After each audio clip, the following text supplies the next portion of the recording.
Again, good afternoon. Thank you for joining us today for the Security Boot Camp from Enable. We're going to get started. We'll go slow for the first few minutes just to allow any additional attendees to get in, or if you have other members of your team that you want to have join in.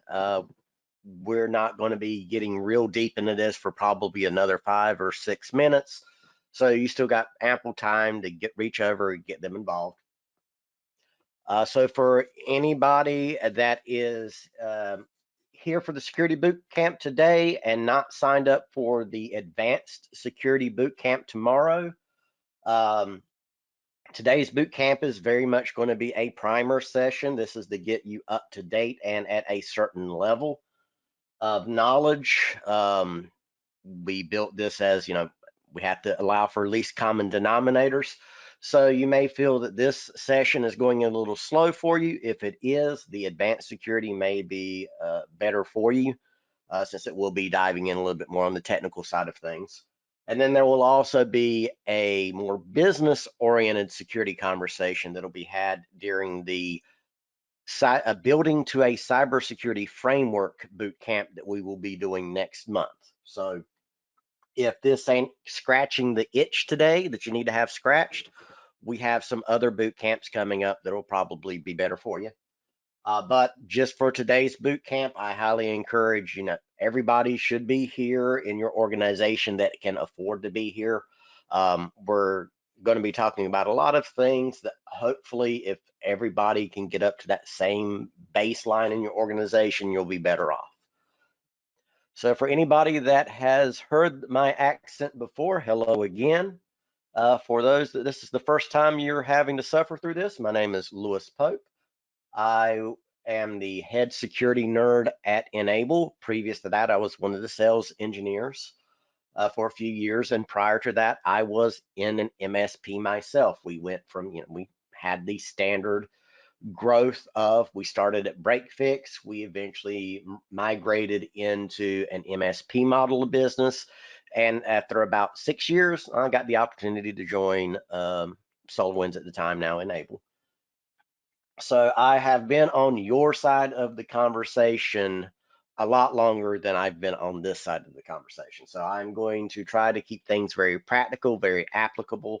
I prefer to give you information that is actionable, something you can actually go and use, not just a, well, okay, that's a neat thing to know.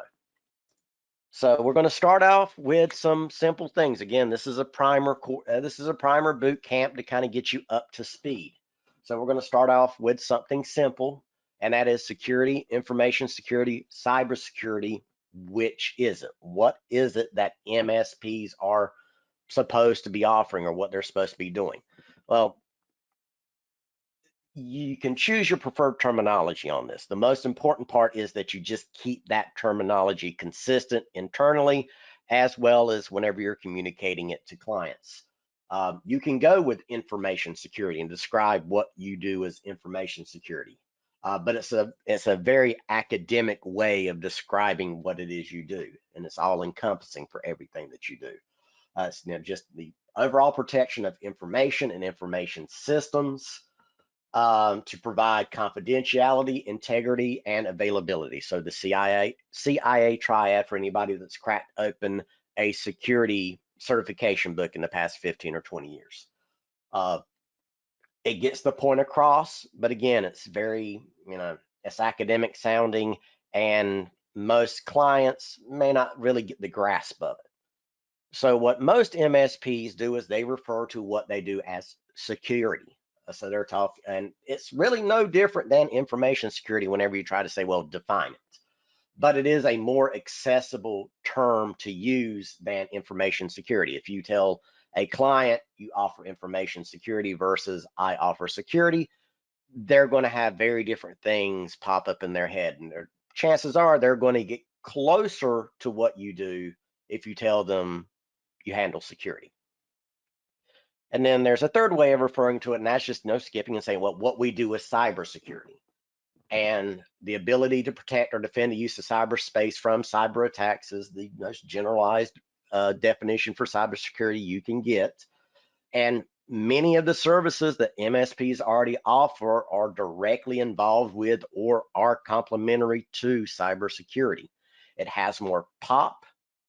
So, telling someone you offer cybersecurity services is going to sound a lot more impressive and a lot more expensive than just saying you offer security services. And it can also help, by referring to what you do when you can as cybersecurity and marketing as such, you can reduce client exploration. One of the big things that one of the things that can drive churn right now is if your clients have the wrong impression about what it is you offer to them.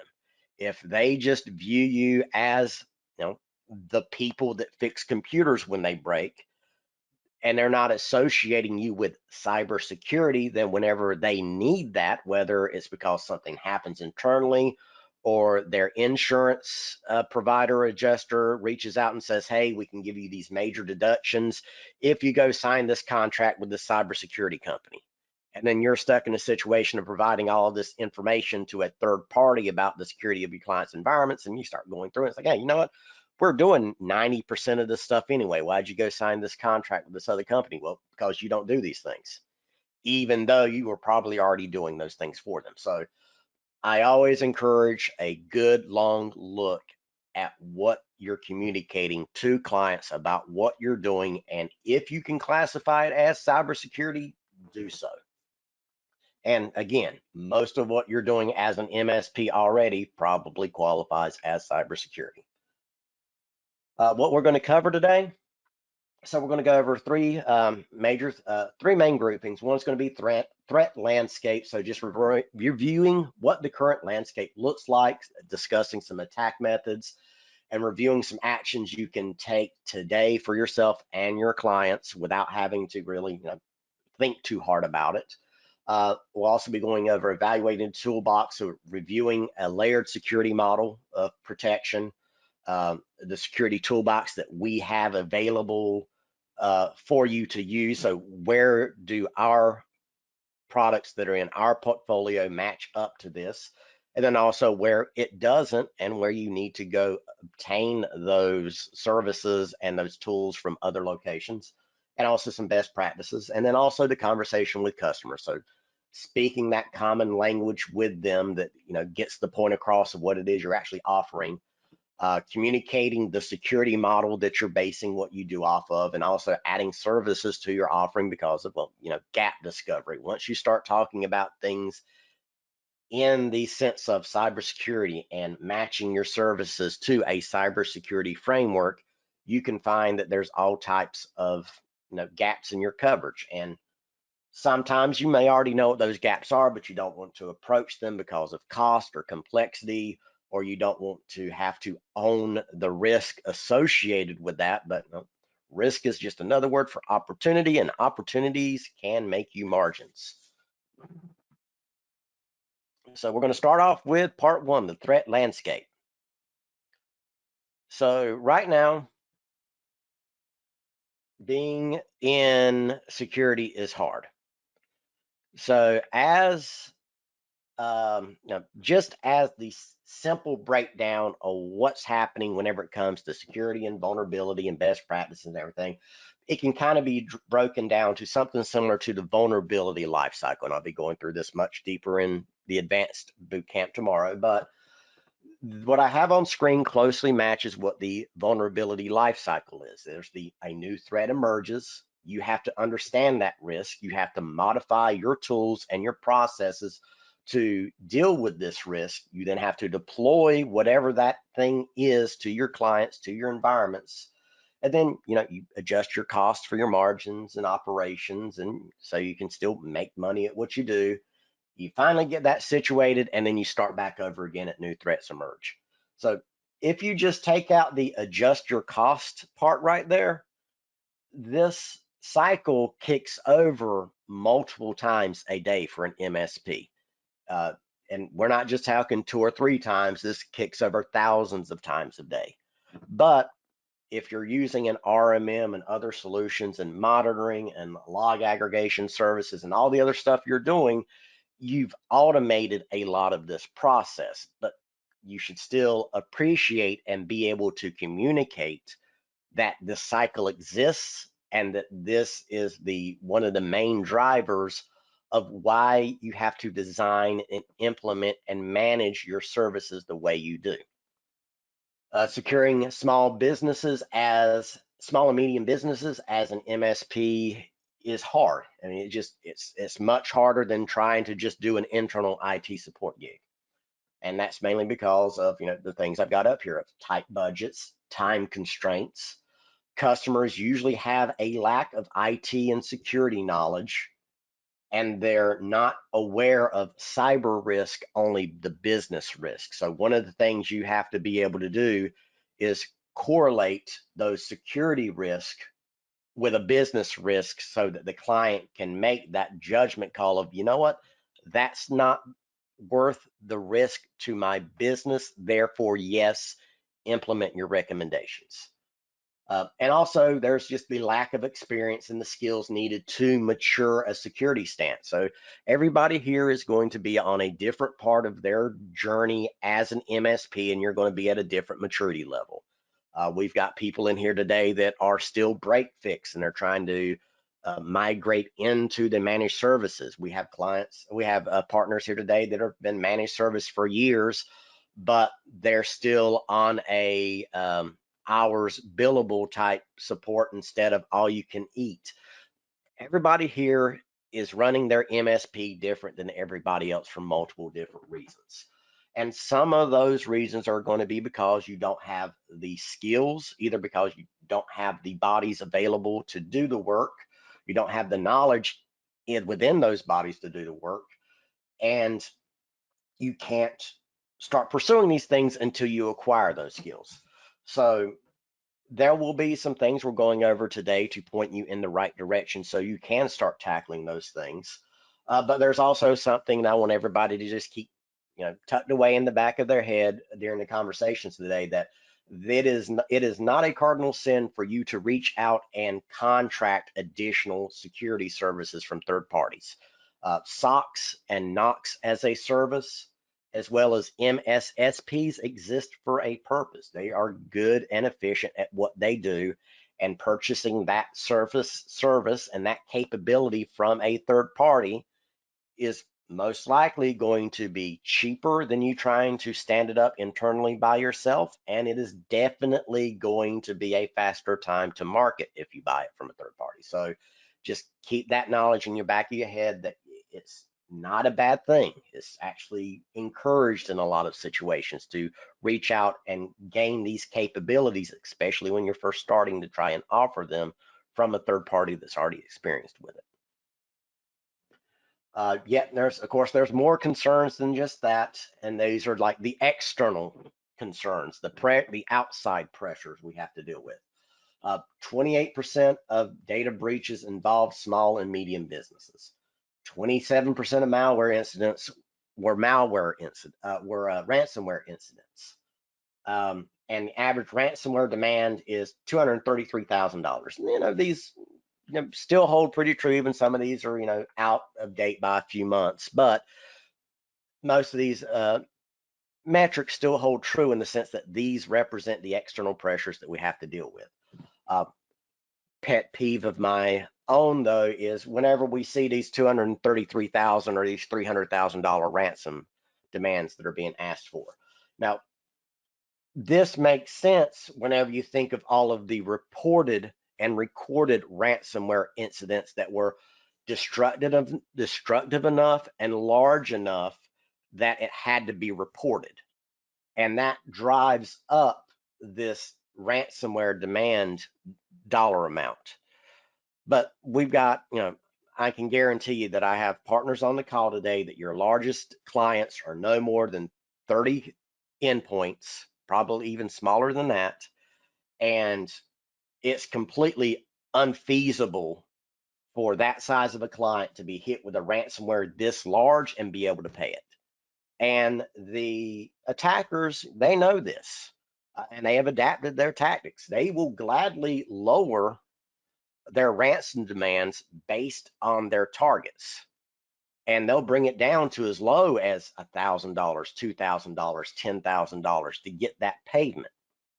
And if that's the type of people they target, they are willing to do it because they'd rather get paid than not paid. And since it's a smaller amount, those numbers usually don't make it back into the reporting that drives these types of numbers.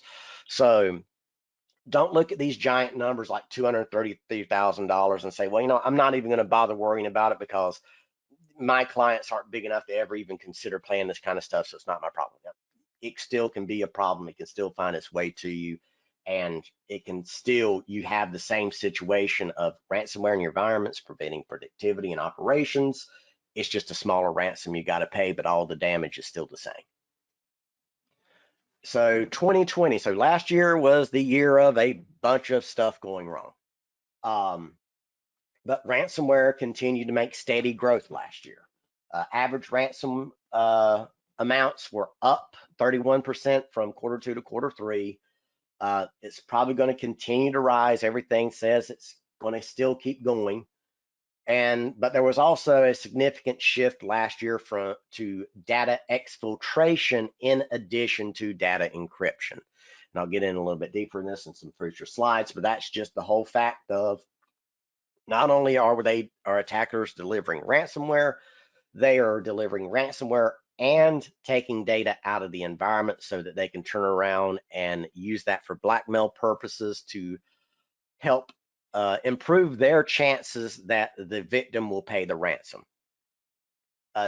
This year, well, it's more ransomware, of course. It's not, that pattern has not changed. Average downtime now is up to 19 days. The average payment is still at it's gone up to 233,000.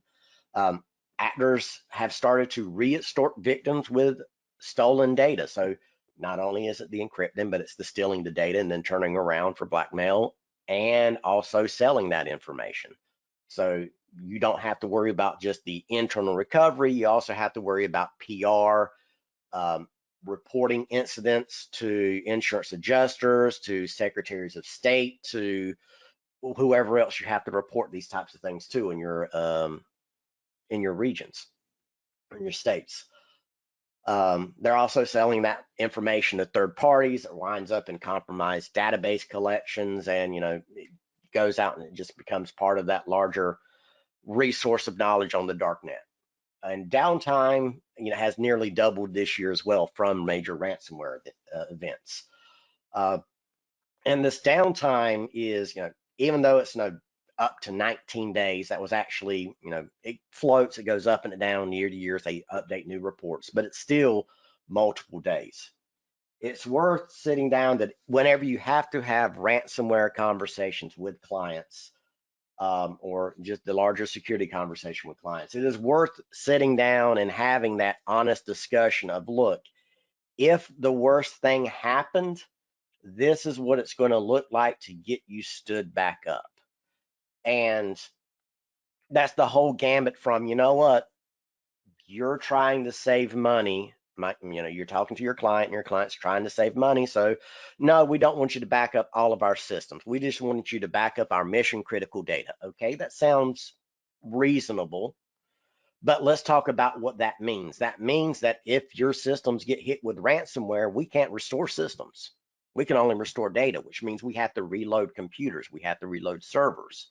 We have to reinstall software. We have to reconfigure that software. And then we can put the data back in place. And it's been 3 days, 5 days, 10 days that you've been out of operation because of that. So I know it's a conversation that a lot of MSPs kind of shy away from because they feel like if I tell the client honestly how long this is going to take to get them back up, they're going to say, well, you must not be good at what you do. I'm going to go find another MSP to do this. What the problem is that other MSPs are going to have the same exact problems if the client makes the same demands of, I want you to set up my environment this way. So have the conversations early. Talk about RTOs, talk about RPOs, what it's actually going to look like to restore their systems. And again, back to have that business risk conversation, and you can probably get more people on board with being more aggressive around security.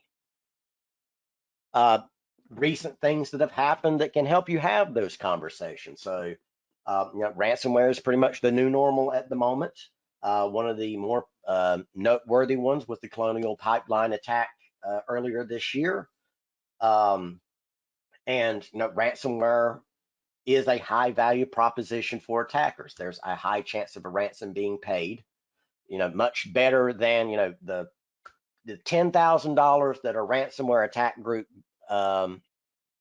spends is going to make them more money than the $10,000 you spend on marketing. So it's a high return on investment for them.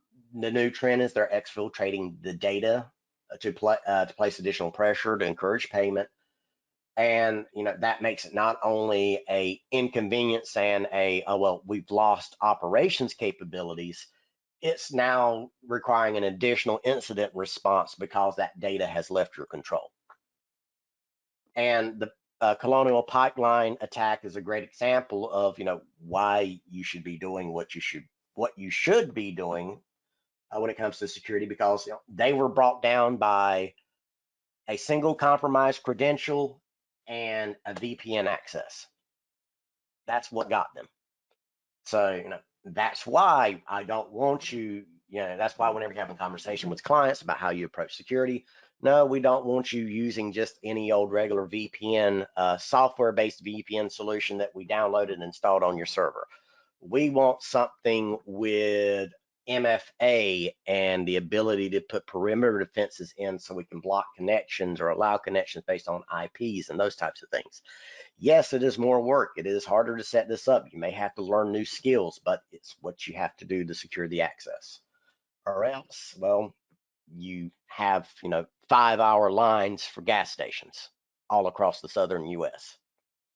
So this is a good example of real world implications of bad security practices and the damage ransomware can can create, because a lot of clients, a lot of prospects, they may be aware of ransomware, but they don't appreciate how it can affect more than just the computers. There's been a growing focus on cybersecurity from small and medium businesses because of the awareness that ransomware has been, the extra awareness that ransomware has risen for people. Also, the work from home transition has, opened up new concerns that businesses have had to contend with and adapt to. This is all making the news. Your clients don't understand all of it, but the good news is that you do. And you've got you have the very strong arguments of, this is not just a inconvenience and a dollar that has to be spent. This is about reputation and loss of business risk that you're trying to mitigate for the clients. And they have no idea what it will take to recover from one of these scenarios. So that's why earlier when I was talking about go through that process of what it actually looks like to get them stood back up after an incident occurs. Because yes, they may not like what that actually looks like, but that's their opportunity to say, I don't like the way that looks. How can we improve it? And then that gives you an upsell opportunity. So, clients, they're already reading about this stuff. They're seeing headlines like this, US business closed after ransomware attacks. Anytime this happens in a local municipality, everybody's going to know about it. And they're going to reach out to you and they're going to ask questions. You need to be prepared to answer those questions and say, yes, we do have a security framework that we follow that is industry best practices to reduce the exposure and be able to mitigate and remediate against ransomware. So they're already reading about it. So you might as well be that trusted source of information and control the conversation. Not only are they reading about it, they're also seeing it. Whenever, basically when the comedians join the conversation, whatever it is they're talking about has become part of the popular zeitgeist. So the comedians are joking about it. That means everybody else knows about it too. So again, you need to control the flow of information in the conversation with your clients. You need to be in front of them before everybody else, because you do not want somebody that is a decision maker for a client reading a half-baked security article one day, making a bunch of assumptions based on that, and cutting you out of the discussions. In this particular video here, if you have not seen it, I recommend going out and watching it. It's the typical crude humor that he's known for. But if you have clients that like that kind of stuff, this is an excellent icebreaker for having conversations about ransomware.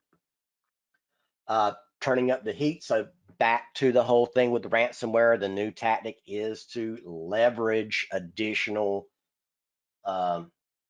compromised information to try and force payment from the victims. One of the recent changes that happened about the past year or so, different ways it's come about.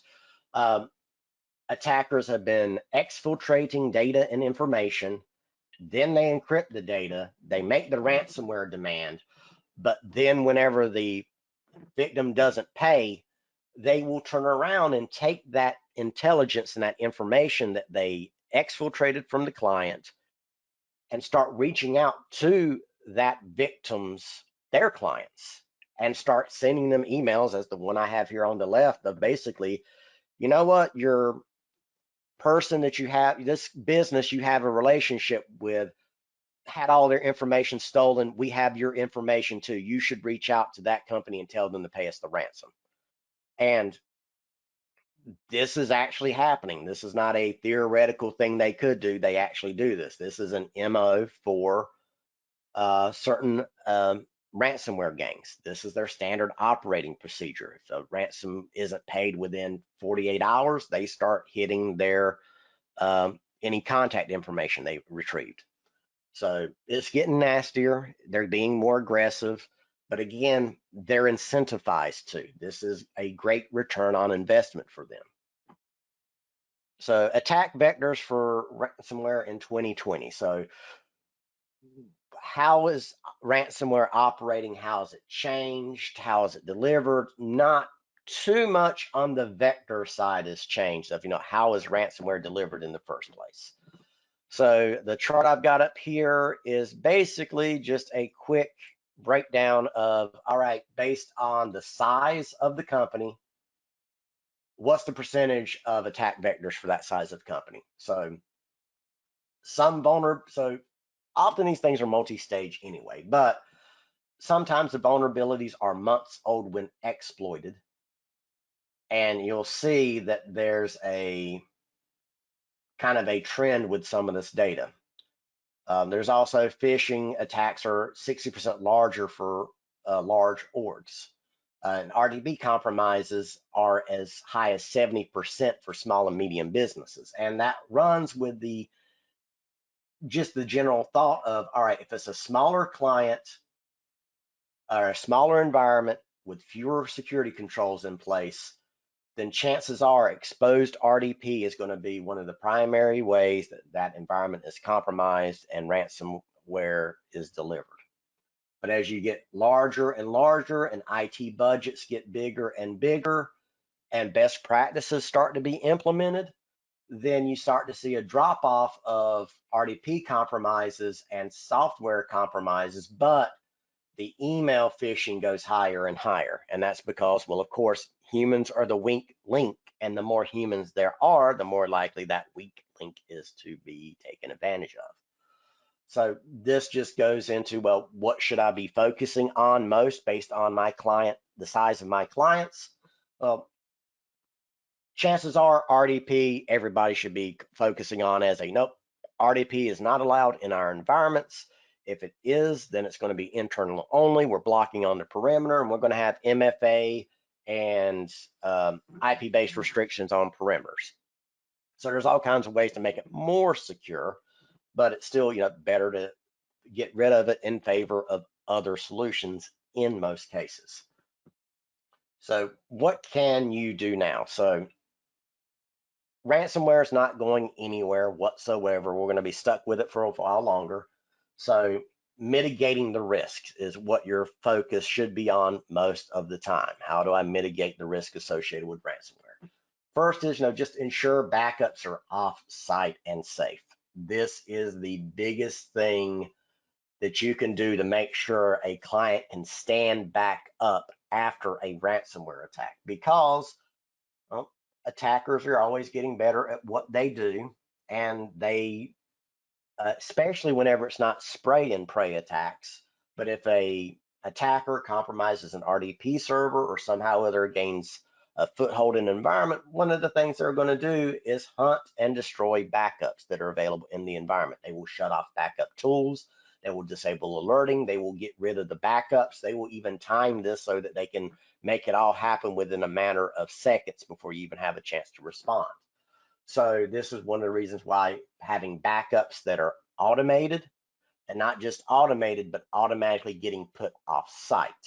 Um, sneaker netting drives around doesn't cut it anymore.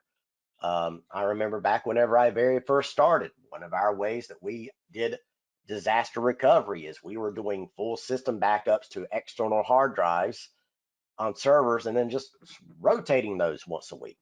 I mean, wasn't bad to have a good hot, local accessible copy, but that wouldn't cut it anymore. That's not enough. You still have to be able to get it offsite immediately in an automated fashion without having a human element involved that could, oops, I forgot to do that. Disable external RDP access for non-essential reports. I'd even say disable it internally in your environment, because, well, if you're using our take control solution through RMM or N-Central, you already have a remote access tool. Nobody's supposed to be remoting into these systems except for you, so why leave RDP on? That's kind of the approach that I take with it. Now, of course, there's going to be a use case somewhere one day, one reasons why you would have it on, but just as a general rule of thumb, you've already got a remote access tool that's secured by MFA and is FIPS compliant. Turn off RDP, block it. Don't even allow the protocols to run. Reevaluating your patching practices. So vulnerabilities are one of the ways that is one of the major ways exploitations occur so that ransomware can be dropped on the system. I go over this during the my office hours presentations, and this is also something that is gone over during the patching boot camps. So those are also worth attending. But one of the things we kind of go on there is that just patching based on severity is not enough. Microsoft does us all a favor, and they say, hey, this patch is critical. This patch is important. The metadata is in the patch. We can retrieve it. We show that to you inside of patch management, inside of RMM, and inside of N-Central. But that's just on the if this vulnerability associated with this patch is exploited, how bad is the damage? That's what that score is for. That's not a score to say how likely it is for that vulnerability that's associated with that patch to be exploited. So there's another metric, a temporal metric on vulnerabilities that say this vulnerability has been detected in the wild, so a 0 day if it's the first time it's being announced, or this vulnerability is marked as exploitation more likely, or this vulnerability is marked as exploitation less likely. And those are things that you need to consider as well whenever you're applying patches and updates and developing your framework for how you're going to handle patching. Because just going off of critical alone is not enough anymore. Just like everything else has had to adapt and change over the years, just saying, all right, critical patches get applied once a month and everything else can just catch up whenever. Not a good approach anymore. Also considering end user training, most ransomware incidents that are not based off of something like an RDP exploit or compromised credentials, they're related to a user clicking on something they should not have clicked on. So end user training, this can be something you develop, or you can be something that you invest in from a third party.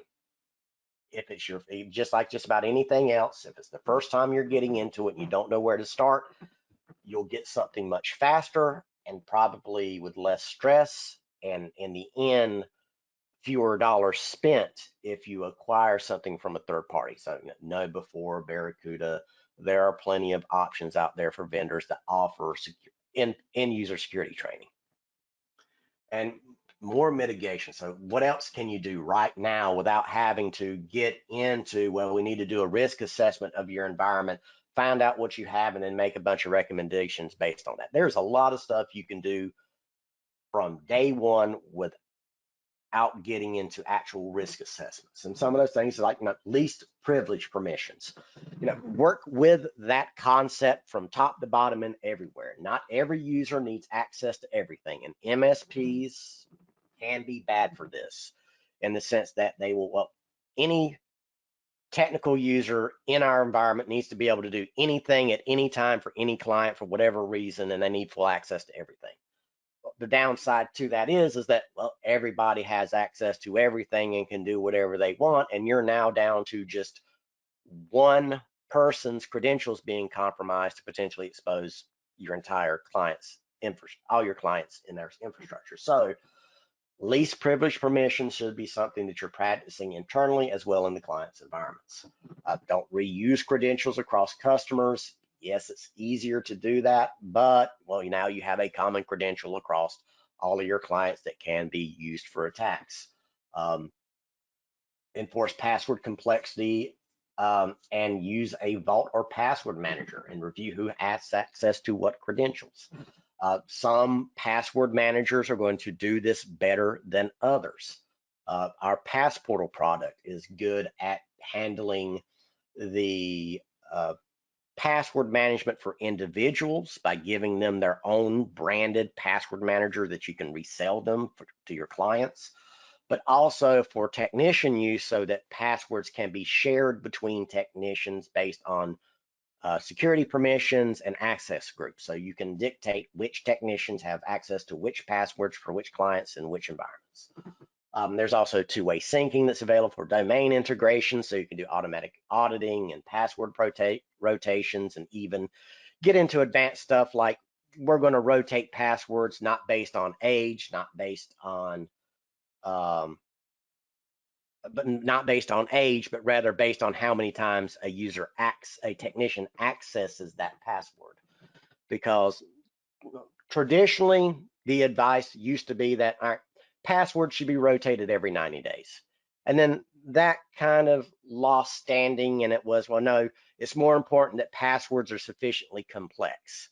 And so you need to make a complicated password with symbols and uppercase and lowercase and other stuff. And then that slowly changed to, well, that's not as important as having a sufficiently long password. So you need to have, we started shifting over to the advice being, you don't create a password, you create a password phrase. So instead of just a random set of 12 characters that's hard to remember, you have to remember a 5-word phrase that's like 24 characters long, but it's easy to remember the phrase.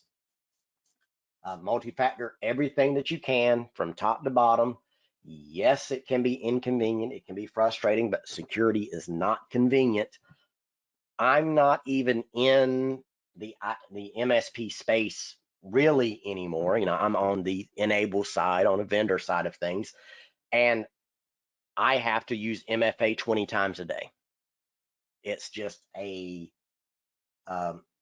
the price we have to pay to be secure at the moment. And ensuring that you expose mission critical assets to the internet only when necessary. There's too many times that something gets just thrown on a network, everything is open when it doesn't need to be. So that's pen testing, auditing, finding and discovering those things. That's a whole different conversation, but it's something that, it's just something where everybody should be able to agree on that, yep, you shouldn't be doing it. And there's some more for mitigations, reviewing your own tech stack for internal security. So evaluating newer technologies and ensuring settings are optimal for your existing ones. So you have to go back and audit your systems at some point. This can get complicated and very complex very quickly, but you should be auditing any tool that you use at least once a year for configuration, misconfiguration, for permissions, for access. Well, actually, access should be something that you're auditing much more frequently than that. But you should be going back through and checking all of your settings for everything at least once a year. Monitor critical systems for access attempts or anomalies. So this is default version. The default simple version of this is what you already have inside of RMM or N-Central for service monitors or 24/7 checks that let you know that there have been an excessive amount of failed logins on an endpoint. But you can go, of course, go further. You can add additional checks or service monitors that can say, all right, well, instead of just a failed number of logins, I can also be alerted whenever a user logs in outside of their normal operating hours. So I need to get an alert whenever a user logs in on a computer at 10 o'clock at night, whenever their normal shifts are 9 to 5. Keep all your tools updated. Source of several compromises over time usually comes back to a vulnerability in something. And usually it's a vulnerability that has, more often than not, has been disclosed, and updates, patches, and mitigations were made available for it. So you need to make sure that not only are you doing that in your client's environment, that you're also doing it in your own environment. Investigate cyber insurance, but don't rely on it as an escape plan. So there are business opportunities here to be, to get kickbacks, rebates, commissions off of selling cybersecurity insurance to your clients. So there's a business case there for revenue generation, but also it's another good service to be offering to help cushion if there is an event. But just because you have cybersecurity insurance does not mean that you get to skimp out on anything security wise, because actually, if you do have cybersecurity insurance, there are probably plenty of riders and contingencies in there that say you have to do, A through double Z of controls in your environment. And if you don't do these things, well, guess what? We're not going to pay out any claims. So again, cybersecurity insurance is not an escape plan. It's just a way to pad and make if something does happen, it gives you breathing room. Next is just IoT devices. So this is another big thing that's just going to grow more and more and more, and more of us have to be concerned with it. Even the fridge has Wi-Fi at this point. And this kind of adds to the burden of shadow IT that MSPs have to contend with. The industry has not standardized on IoT devices. They are easy to set up. They have web-based access, but there's no real security built into most of them. And a lot of clients will purchase and install these things without notifying you. And a big majority of these things are coming from places where the security and the code is not vetted or audited, and it's coming from places that you probably would not trust to have something in your environment. So what are we supposed to do about the proliferation of Internet of Things? So what are our mitigations? Well, IoT devices should always be on their own network where possible. And I would probably even say not where possible, just their own network, period. Cameras, thermostats, doorbells, smart plugs, they all need to be segmented away from your production environment. You need to avoid access to critical systems, so you're preventing the opportunity of those devices to be used for reconnaissance in the environment if they're compromised, or also if they're enrolled in a botnet because of their own poor security.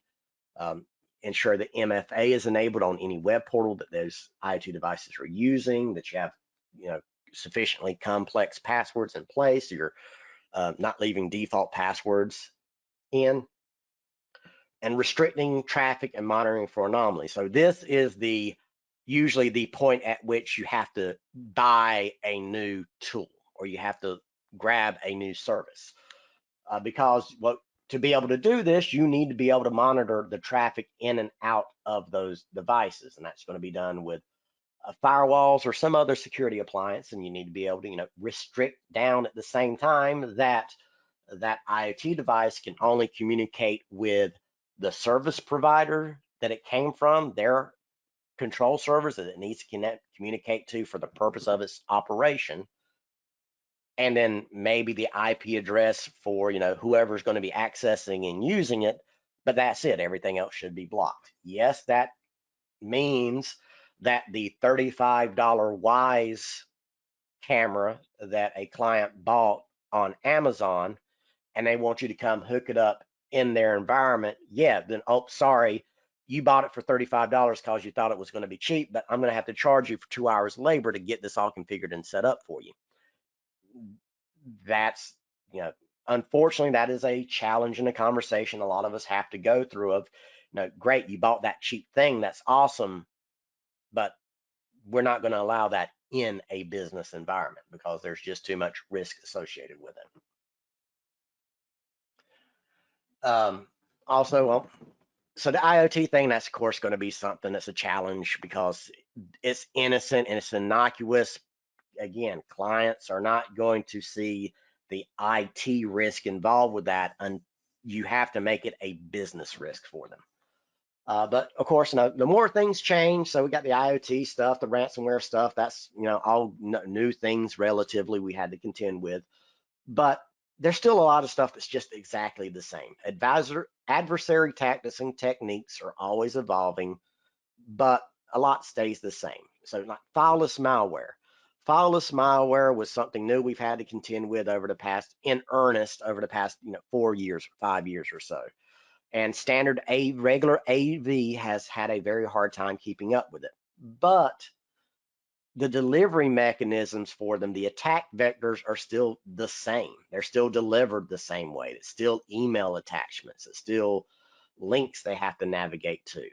They're just built to avoid the detection measures, but they're still susceptible to being blocked by most of the preventative measures that work for most other things. But of course, there are things that are changing. So living off the land attacks are more prevalent than they used to be. And that's because the bar has been lowered for getting into that type of attacks. And living off the land attacks are using legitimate tools. They're using PS Execute. They're using remote administration tools.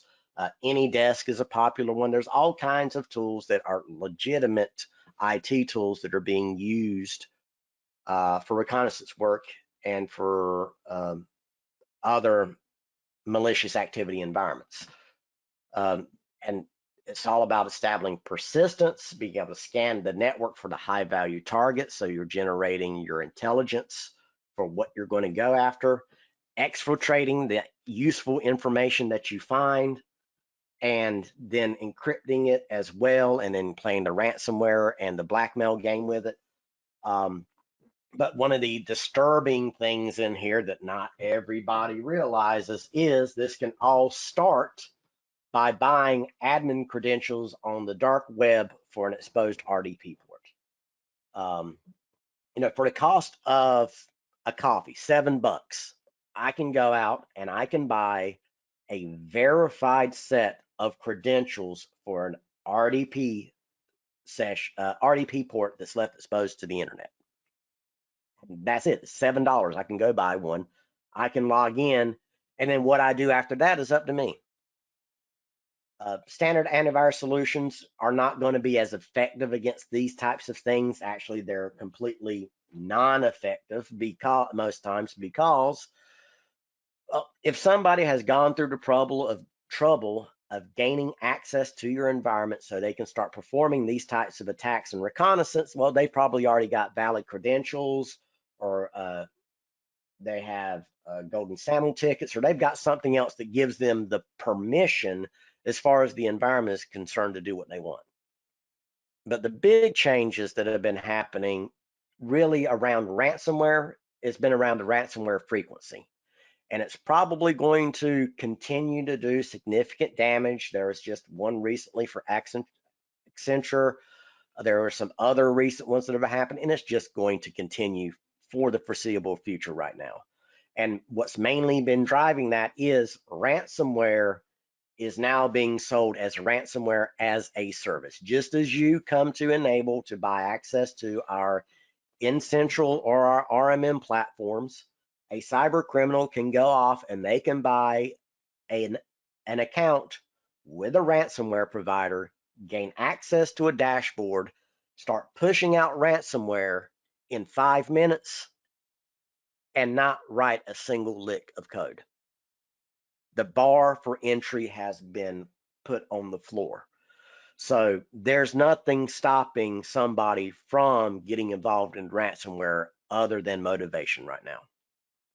Cryptocurrencies have also been powering this because cryptocurrencies are relatively anonymous and untraceable, and they provide a means for this to turn a profit and safe harbors to operate from. So there are certain nations that, as long as the cyber criminals operating inside of that nation don't attack the resources of that nation, they don't care what they do, and they have free reign to basically cause havoc wherever else they decide. So those are the three things that are really powering the rise in ransomware we've seen recently. And that's why it is making it more mainstream now, why people are actually talking about it and aware of it. And again, back to some of the earliest statements, you want to be the source of truth for your clients concerning ransomware and these types of threats. You need to control the conversation. You need to be the one that's putting this information in front of them, whether it's in quarterly business reviews, email blast, or if you're just using the automation manager inside of RMM or inside of N-Central to send out weekly user prompt reminders to remind them about ransomware or cyber hygiene or other best practices. Whatever you do, you need to be the one controlling and delivering that message. So goodish news about all of this. So we just went through a bunch of bad stuff, but the goodish news is that attackers haven't magically found new categories of attack vectors. Majority of malware incidents still require end user interaction to do something. But knowing the vectors mean you have several opportunities to detect or prevent attacks as well as respond to attacks. There's still no silver bullet. There's not one thing you can buy that is going to elevate your security stance to the point where you can say, all right, we've got this one solution in place, therefore we don't have to worry about ransomware. It's going to take multiple things at multiple layers to be able to achieve that. And a good way to kind of start having this part of the conversation is, well, let's look at an actual kill chain. Let's look at what happens when there is a ransomware attack, or really just any type of an attack. Traditionally, the way this worked was you had targeted attacks that would start with reconnaissance and weaponization. So this was the larger attacks going after multinational companies and big targets. An attacker knew that that's who they were going after. So they started performing reconnaissance of that target. And then once they performed the reconnaissance of that target and they had all the information they needed, they would design an attack to take advantage of the weaknesses that they found in that target. And that usually meant skilled attackers, people that actually knew and understood what they were doing. And then you would move on to the delivery, exploitation, installation, and everything else that followed with an attack. And crimes of opportunity usually start with just a delivery thing. They're not going for the reconnaissance. They're not picking out specific targets. They're not developing specific attacks. They're going for spray and pray, or they're going into other options where they don't have to do the reconnaissance and weaponization. And a majority of attacks nowadays have transitioned to where they dispose of this part of it and are starting right here with the delivery. And one of the ways to kind of put it into perspective, and this is something that's very useful to put in perspective for clients as well, is show them that that reconnaissance step is trivial to the point where it requires, again, the bar has been lowered. It requires minimal skills. Shodan is a great example of this. If you have not ever seen Shodan, put it on a short list of things I need to go look at as part of homework, part is further learning. Go check out Shodan and explore it and figure it out what it can offer you. But it's billed as, you know, unofficially as a hacker search engine, because what Shodan provides is a search engine for internet connected devices and what services and what ports are running on those exposed systems. I will bet money that somebody in attendance today would be able to go to Shodan, form a query, and find one of their clients' environments in here because of something being exposed. So it's a great tool for yourself. You can use this as part of a pen testing suite if you wanted to. Now, are there better options out there? Yes, there are, whenever it's, you know, contained and targeted towards an individual person. But from the attacker's point of view, you've got the ability as an attacker to come in here, search for a target. And the great thing is well, say I prefer to use BitLocker. That's my ransomware platform of choice that I've already bought that ransomware as a service account from. I just need targets. So all I have to do is come in here and find an exposed server that still has, you know, the print nightmare vulnerability present on it. All I have to do is go back to that ransomware as a service platform, put in the IP address for the target, hit go, done. That's the whole process. I have now dropped ransomware on that target, started the process, it's executing, their files are being encrypted, and I spent 3 minutes of my time to do it. And that's why the return on investment and the motivation is so strong for cyber criminals right now, is because you can spend so little money but gain so much. A great example of this is great article written by Michael Krebs, Chris Krebs, Michael Krebs. But it's Krebs on security. Read a wonderful article last week about how somebody mistook him for one of the ransomware provider platforms and was upset that he wasn't honoring the deal of giving them access to the ransomware tools. And this person spent 280 of their last dollars to buy into that because they were motivated by desperation. So it's not just cyber criminals that are part of well-organized syndicates that you're competing against. You're now also having to defend against a new generation of script kiddies looking for monetary gains. So this right here, get some experience with this, learn how to demonstrate it, and make it a part of your pitch. If you're going to go heavy on security, this is a great way of showing how easy it is for attackers to find a target and then deliver a payload.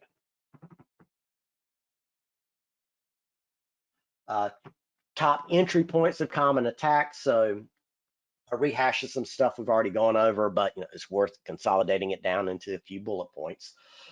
Public facing assets. So you have RDP, remote monitoring tools, misconfigured cloud security settings, shadow IT resources that are exposed to the internet. These are all the public facing ways that somebody can cause havoc without interaction from an end user. It's not all of them, but this is a good representation of a major chunk of them. And then malicious emails are another way that attacks are getting in. That's phishing, BEC, business email compromise attacks, attachments on emails, links to lookalike websites for credential harvesting. Those, of course, those all require end user interaction. And then there's just vulnerabilities in general, things that exist as a vulnerability in a software, in a browser, in a firmware that you can't really deal with, malicious scripts that are being deployed into an environment, and also social engineering. These are probably a good representation of the larger, volume-wise, the larger threats. And well, what are we supposed to do? What are you supposed to do as an MSP to protect clients against the majority of the attack vectors? So we have here a layered approach to protection. And it's built off of, well, you have the capability of putting certain controls and certain protections in at certain layers of your infrastructure. And it goes from device all the way up to network and then out to internet, and then also the data itself. These are all things that you've got to be able to um, have mitigation and protections for your environments in place. So on the internet, you've got phishing emails and websites for credential stealing, malware and email attachments. The actual process of getting the malware to the endpoint is over the internet. Publicly facing exposed vulnerabilities. Those are all things that they happen out there at the perimeter on the internet. On the network side, you have malware spreading from system to system with lateral movement. Also, if bad actors compromise a system for reconnaissance or brute force attacks. On the people layer, so the end users, you have users clicking on email attachments. They're falling for phishing scams or fake websites. They're using weak credentials, or they are reusing credentials that can be guessed or already compromised elsewhere, and they're probably not using MFA because it's inconvenient. On the application layer, there's the malware exploiting vulnerabilities in unpatched applications, legitimate applications that are used for malicious purposes, applications that can be installed and run without your knowledge, and that's the shadow IT problem. And then on the device layer, there's the actual downloading of the file of malware on a system, fileless attacks on the system, malware actually running, or malicious actors performing actions on a compromised endpoint. And then the data underlying all of that, the protection, what we're protecting there against is data being stolen, destroyed, encrypted for ransom. So all of these layers are things that as an MSP, to some degree, you are already responsible for. And if you're already responsible for it, and it doesn't matter if it says it in the contract or not, the perception of most MSP clients is going to be, well, you're the computer people. I thought you were taking care of this. So there are a lot of things that we can do to protect at each one of these layers. And that's what we've kind of based our layered security approach on, that I'll be going over here in a few more slides. But before I get into that, I want to actually go through an actual attack chain for a piece of ransomware. From beginning to end, how is it actually delivered to an environment to do damage? So we're going to do RIC ransomware. It was one of the more popular ones back in the day. It was using not just the RIC ransomware itself, but also TrickBot, which was the delivery vector for it, which was also part of the dropper. But it all starts out with, in this case, a malicious email. So there's the malicious email that comes in from the outside world. Your first option for defense there is email filtering, whether that's done at the, if you're using DKIM and SPF and other mechanisms, so you can make sure that emails are coming from who they say they're coming from, and that you don't have John Smith, CEO at gmail.com sending emails into the, account, the accounts payable receivable department. But also full-on mail filtering solutions like MailAssure that we offer for filtering out active phishing campaigns, malicious attachments, malware filtering, all those types of stuff. that's where email filtration comes to play, is to keep that email from even getting into the environment in the first place. But if it gets past this, then the next thing that it is on to is, well, the user gets the email, they have to click on that email. And once they click on it and open it up and open up that attachment is going to go off and make a PowerShell call to start doing some initial reconnaissance on the device and things like, is the keyboard on this computer set to Russian to Cyrillic letters or not? But it does a couple of checks on the system, says, yep, this is a valid candidate for an attack. Let's start downloading our malware from the payload server and then installing it on the device layer. So whenever it's downloading it, well, first you got the fact that PowerShell was called. We could have blocked that with disallow unsigned scripts or some other configurations in the environment. But then the payload download from an outside server, that could have potentially been blocked by a DNS filter or web filtering, the malicious web filtering we have in AV Defender, or the web protection inside of RMM. And then the actual installation of the malware could have been caught by the AV solution or the endpoint protection solution you have in place. Then there are more opportunities to stop this attack. So it's installed the malware, but it still hasn't done much. It's set up persistence for itself. So it's created some type of mechanism in the environment for it to maintain a foothold, even if the machines are reloaded. This is your opportunity with in Central or RMM. You could have alerts that let you know, hey, a new scheduled task has been added to an endpoint. You should go investigate. Then after that persistence is set up, it will reach out and download TrickBot. And TrickBot will, again, you got the opportunity of blocking it from being downloaded because, if you got DNS filtering or web filtering going. And then TrickBot running itself again, endpoint protection has an opportunity to catch and block it there. Then there's the lateral spread in the network. So not only has, once TrickBot's on a system, that system is now going to become a foothold and reconnaissance device for the attackers. They're going to start scanning the entirety of your network for other machines that can be targeted by either the same attack or other new attacks.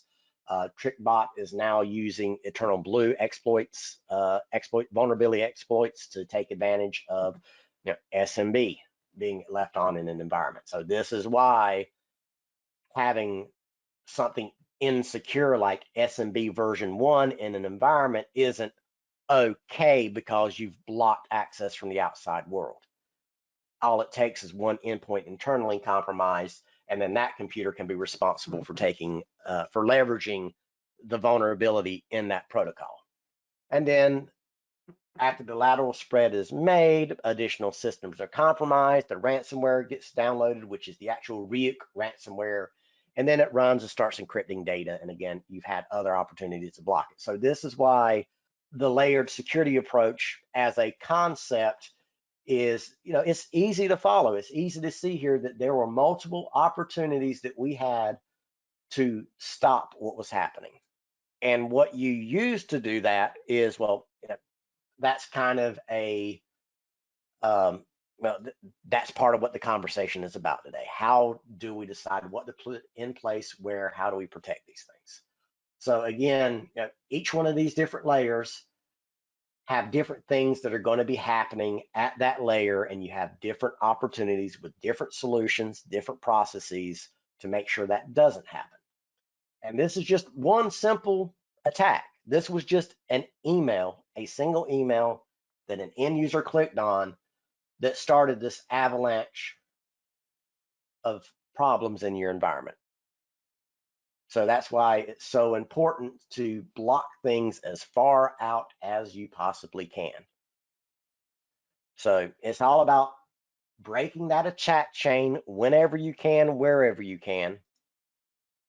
Do it as far away from your users and data as possible. So perimeter defenses are very important, making sure that you're reducing the chances that anything's going to be exposed to something malicious on or from the internet.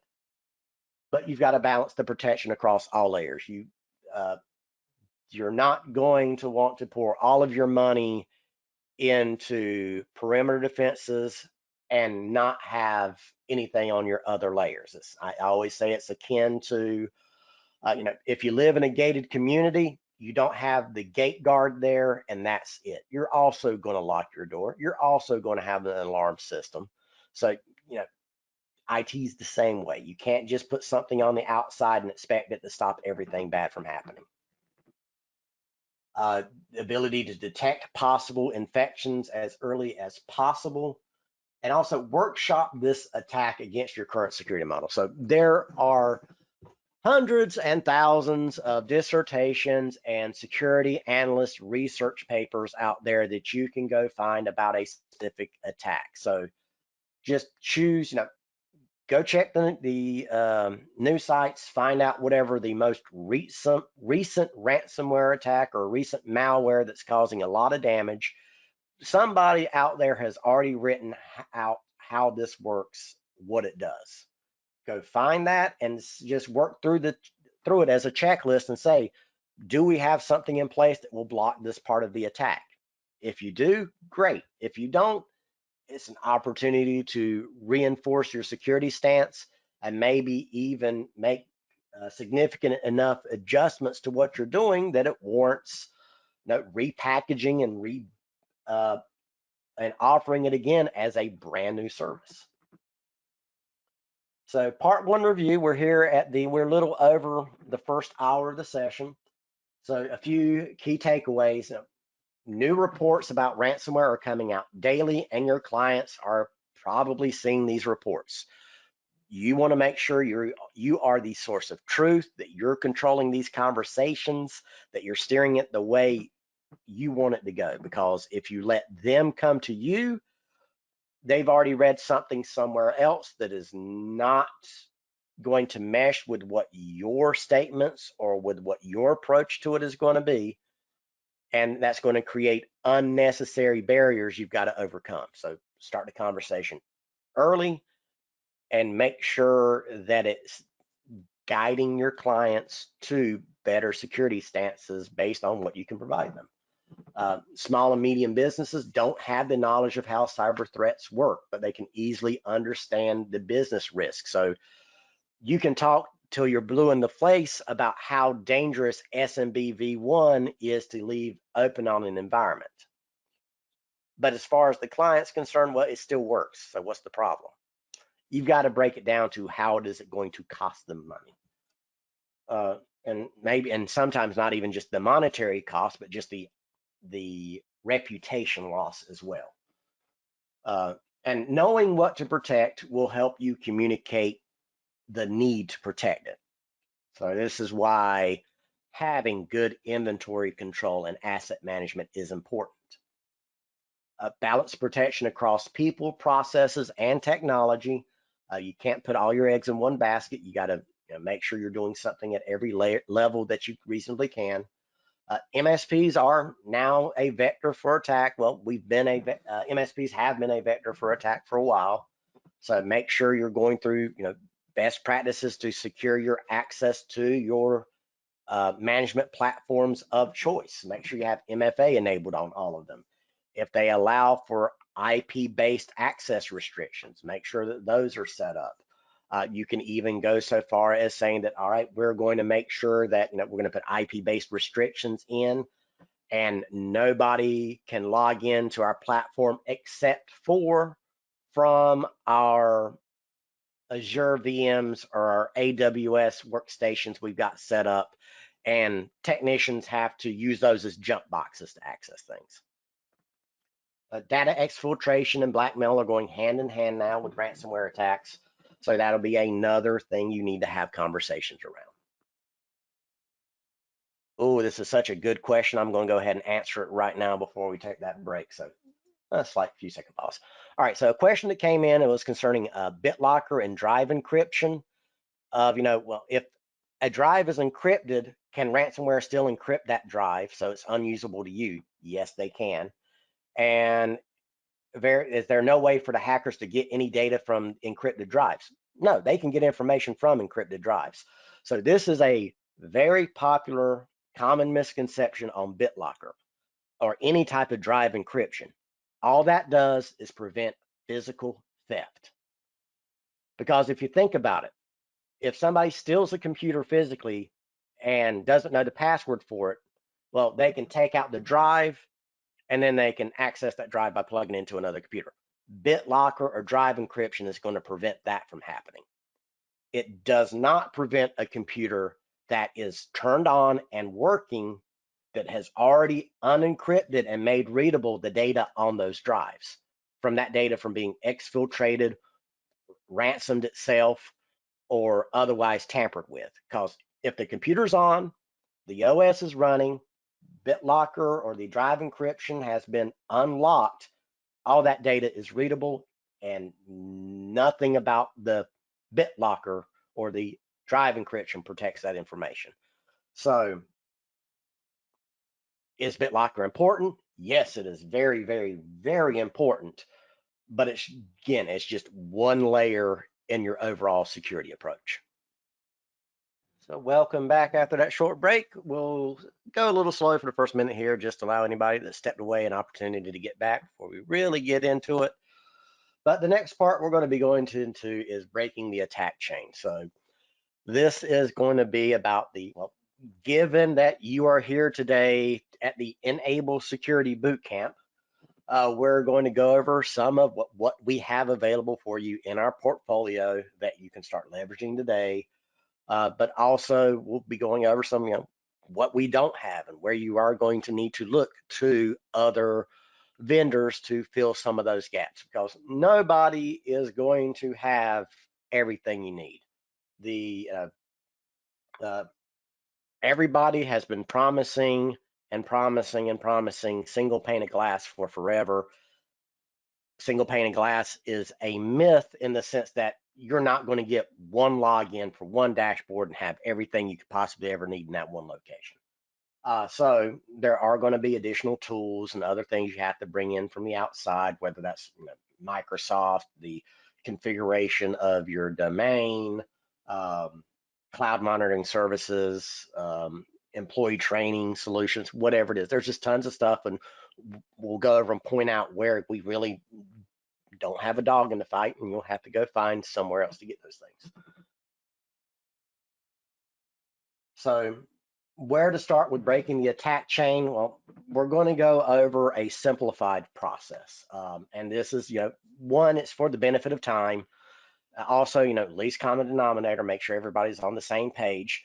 And this is meant to be not really a circumvention, but let's not worry about doing risk assessments yet. Let's just do all of these baseline best practices that we know that regardless of what a risk assessment would tell us, there's still things that we need to do. You could go through the risk assessment, but every time you do it, you're always going to have those common things you always have to do. That's what we're kind of focusing on here. So for layered security, it's about prevention, detection, and response. We'll also be going over, the processes. So there's just the things that you can't buy. It's the things that you do, the workflows you create, the security framework that you choose and decide to follow, the auditing that you implement. Those are, your internal processes that you can't really buy. You have to set those up yourself. And then people, you have to get client buy-in from the top. You need to make sure from C-suite down, business owner, president down, everybody's on board with whatever it is you're doing. Because what you don't want to be dealing with mid management about industry, about company-wide, something that has company-wide implications just because it makes their life inconvenient. You need to be able to say, nope, this has already been decided at the top, deal with it, it's not my problem. And also security awareness and training for clients and your own team. because again, well, humans are the weak link in almost everything. So you need to make sure that you're addressing that in some way, whether that's prepackaged solution you're buying or if you cook up your own. So once upon a time, and I'm guilty of this. I've been around the MSP space and break fix for many, many years. And about 15 years ago, you could have still gotten away with saying, yep, I am an MSP and this is what I offer. We offer patching, we offer antivirus, we got a firewall we'll set up and manage for you, and we'll charge you, $70 an hour for help desk support. And that was that was good enough back in the day, but it is not good enough anymore. It's really not been good enough for a while. But there still are, this is for emerging in MSPs, for people that are just starting as MSPs or are making the transition from break fix to MSPs. This is a point that everybody traverses through, that you may linger on this for just a few minutes before you figure out we've got to go further, or you may linger on this for years. And if your business continues to operate and you still got clients and you're not incentivized to change this for some reason, then you may persist with it. But it's really not enough anymore. It needs to be evolved beyond this. The layer security is just the easy way to start this again without having to put in a lot of resources into figuring out what we should do and why. The why has already been decided for you. The why is, well, these are the common best practices and the layers of security that everybody needs in some way, shape, or form. And just we're going to start out with on the internet layer. So what do we as enable? What do we offer you here? So we've got email protection through MailerSure, and that's going to be giving you phishing email protection against phishing campaigns. This is going to be recorded. It will be in the MSP Institute at a later date. Give it about a week or two. Web protection is also something else that we have. We have in the RMM, we have web protection, but in Central, we also have the content filtering and AV Defender. It's not the best solution, but it's meant to be for situations where you can't offer content filtering or web filtering because, well, the client's environment cannot afford or do not want to invest in an appliance to handle that for them, or they have, remote workers and they can't always rely on them to VPN to the office and go through all the other requirements of receiving the protection of those security appliances. So it still has its place. But those are two things on the internet layer that we can help you with right now that's natively inside of RMM and inside of N-Central. We're also going to be adding DNS filter to that pretty soon. No, I don't unfortunately have a delivery date for that, but it is coming up. And that will be a significant improvement on security from either AV Defender's content filtering or web protections filtering. But of course, we don't sell gateways or security appliances or firewalls or anything. That's not what we are. We are not a hardware company. You're still going to need to go somewhere and procure those, and you're probably going to choose a specific stack of solutions. You're Meraki, Ubiquity, Unify, Fortinet, Sonic, whatever it is. You're probably going to choose an individual stack and support it. I sometimes hear, and this is a tangent, but it's a good tangent because I think it's something some MSPs need to hear, unfortunately. There are two common mindsets with MSPs. One common mindset is we support your environment because it's your environment and we will take the time to support what you have. And then there's the other approach of we're not going to support just whatever you have. We're going to sign a contract and we're going to do a phased replacement and we're going to rip out all of these stuff you already have and we're going to replace it with our stuff. And certain clients, certain verticals are more amiable to that than others, but there is a little bit of hesitancy and a little bit of, well, I don't want to sell a client what they don't need from certain MSPs. That is their mindset. They want to do things as efficiently, dollar and cents wise, for the client as they possibly can. The downside is you just made your job harder by doing that, significantly harder. Because if you extrapolate that and say, we will support whatever you have, and you have 30 clients, and all those clients, maybe they share some common things, but we'll say there's 20 different firewall appliances. You now have to keep up with what those 20 versions of firmware are, what the most current version is, making sure that you are signed up with notifications from all of those 20 vendors and keeping all of that straight to know when those new versions come out, and also have the monitoring in place so you can make sure that all of those different pieces of appliances have their appropriate firmware. It is a lot of additional work. That is why you will hear more mature MSPs go on about you need to have a supported stack, and that it's not so much about the money, more about the management at scale. Yep, I got a question that came in on, is SolarWinds backup now enabled? Yep, the SolarWinds backup is is enabled. So there's probably some old, yep, there's still some old SolarWinds stuff hanging around in these slide decks, but everything here is enabled at this point.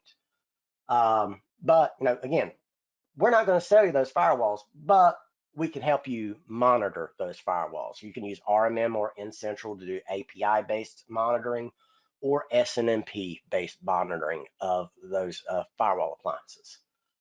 Then on some other things on the network level, firewalling.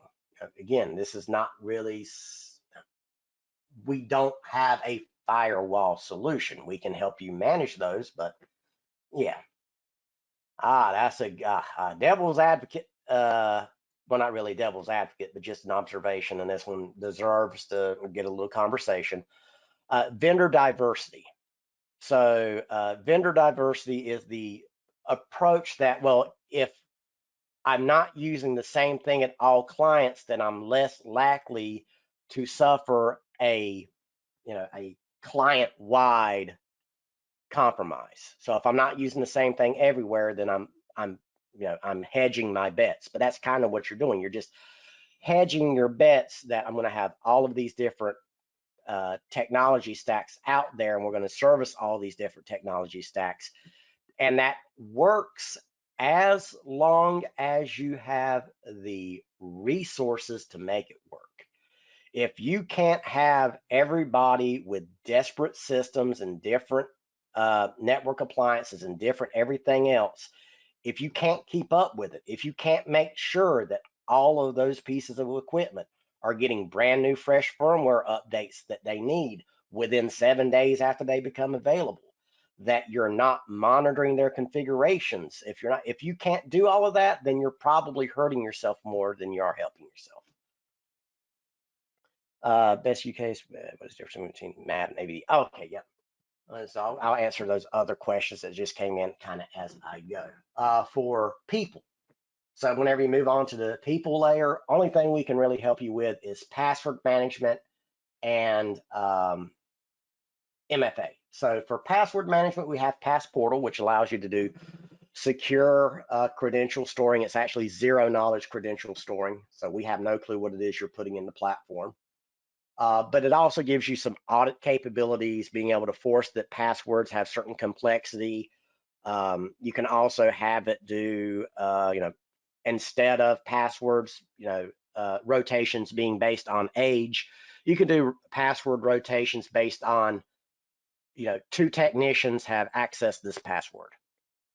And that's just a changing of the time of, used to be that, age of password was, it was more important to rotate old passwords than anything else. And then just over time that changed. And now we're at a point where we have the common understanding that the more people know a password and have used that password, the more likely the control over that credential is going to be lost, and it's going to be compromised in some way. So by rotating passwords based on the number of people that know it, can be a more secure way of dealing with credentials.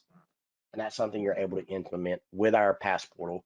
And there's also the MFA, because with the, and I'm going to switch out real quick to show something off. Our Passportal product, I'm just using the browser extension right now, but it has the ability to do one-time passwords. So instead of you having to have the Google Authenticator on your device, you've also got the ability to be able to come in here and add it here. So you don't have to, oops, I lost my mobile device, I've lost access to my MFAs. You can still get them in here, and this itself is behind an MFA and a tertiary identification token. So somebody can't just phish you on this. They have to phish you and defeat MFA and get around an out of band communicated tertiary security token. So it makes it really secure. But this is kind of part of that. You have to give somebody the tools that you want them to use in order to be efficient at what you want them to do. If you don't want people to reuse passwords internally, externally, your technicians, your clients, you need to make it easy as possible for them. You need to make it as easy as possible for them to leverage multi-factor authentication. This makes it about as easy as you're going to get, and still maintain the security that those different things provide for you. And security is not convenient. A lot of people complain about multi-factor authentication and how aggravating it is. I'm not even in the MSP space anymore. I'm on this side of it, but I still have to use MFA 20 times a day. So it's kind of just it's a consequence of the world we're living in. So on the Passportal questions, we do that. We've got a whole separate Passportal weekly webinar that's done. So if you want to check that out more in depth, reach out to whoever your sales contact is. They can make sure you get to that. But with credential management through Passportal, it is done in 2 layers. There is the end user password management. So you give somebody your own branded password manager. It has your name, your color scheming on it, and it will have just their passwords in it. So whatever they keep. But as a technician using Passportal, you'll have access to the company vault, your own vault, and anything else that you are given access to based on your security groups and your user permissions inside of Passportal. So as a tier 1 technician, if I go to company vault, I would only be able to see credentials for the accounts and the customers that I've been given permission for. So that I can still keep, keep control of passwords, but also make them accessible to who needs them, and also be able to audit who accessed what password when. All right. On to the apps layer. So, actually, back on the people layer. So we got the password management, we got the MFA help we can give you, but we don't have anything for user training. You're still going to have to go off and either bake that yourself, or you're going to have to buy it from somewhere else. Know Before, Barracuda, Proofpoint, all of them have some type of end user security training solutions. If it's your first time in, it's probably going to benefit you in total amount of dollars spent and how fast you can get a deliverable solution out to your clients to just buy a pre-existing solution.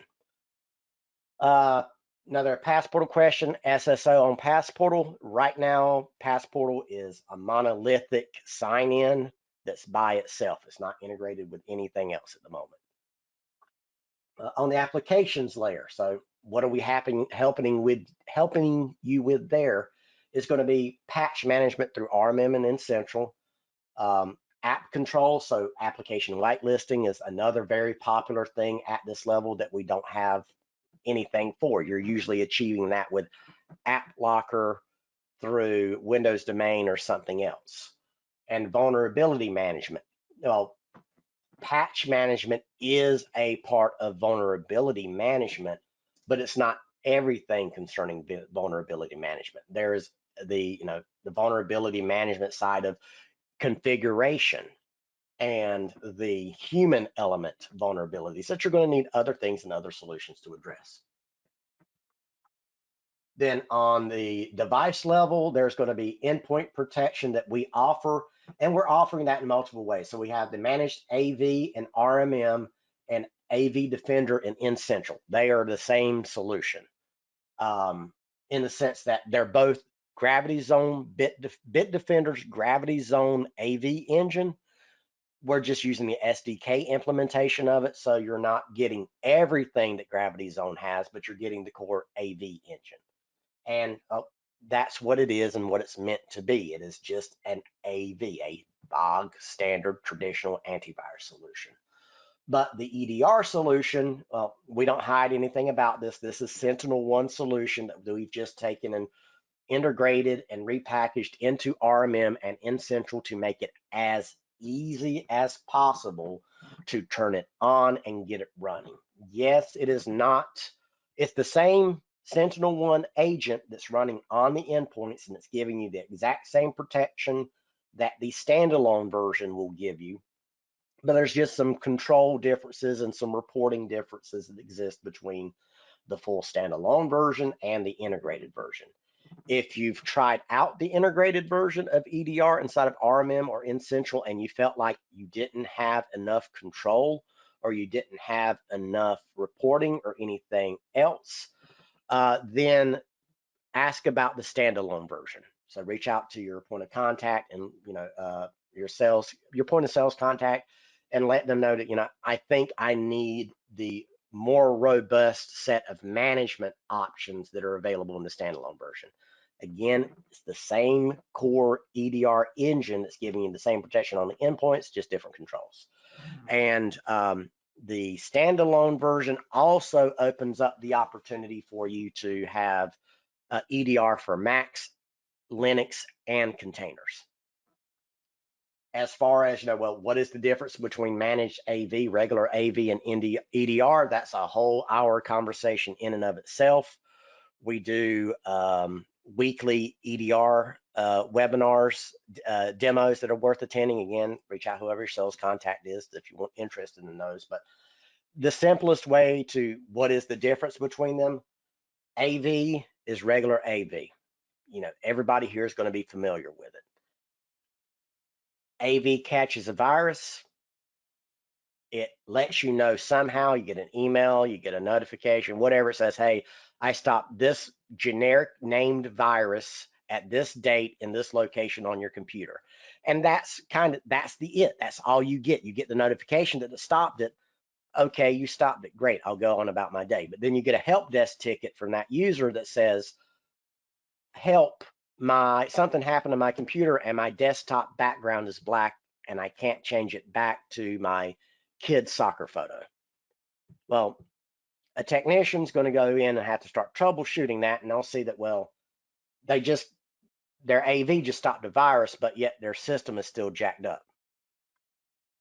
So a technician, with the information that the AV's given them, they really can't do anything but shotgun it. They run a repair tool, they can run a cleanup utility, they may run another AV scan, they may run a system restore. But that's all time and energy spent because they really don't know why. They're just taking that, tier one approach of, let me throw a bunch of stuff at it and see what sticks. With EDR, because it is a kernel level product that monitors everything on the system, so it knows every registry change, every system configuration change, the arguments that are passed back and forth.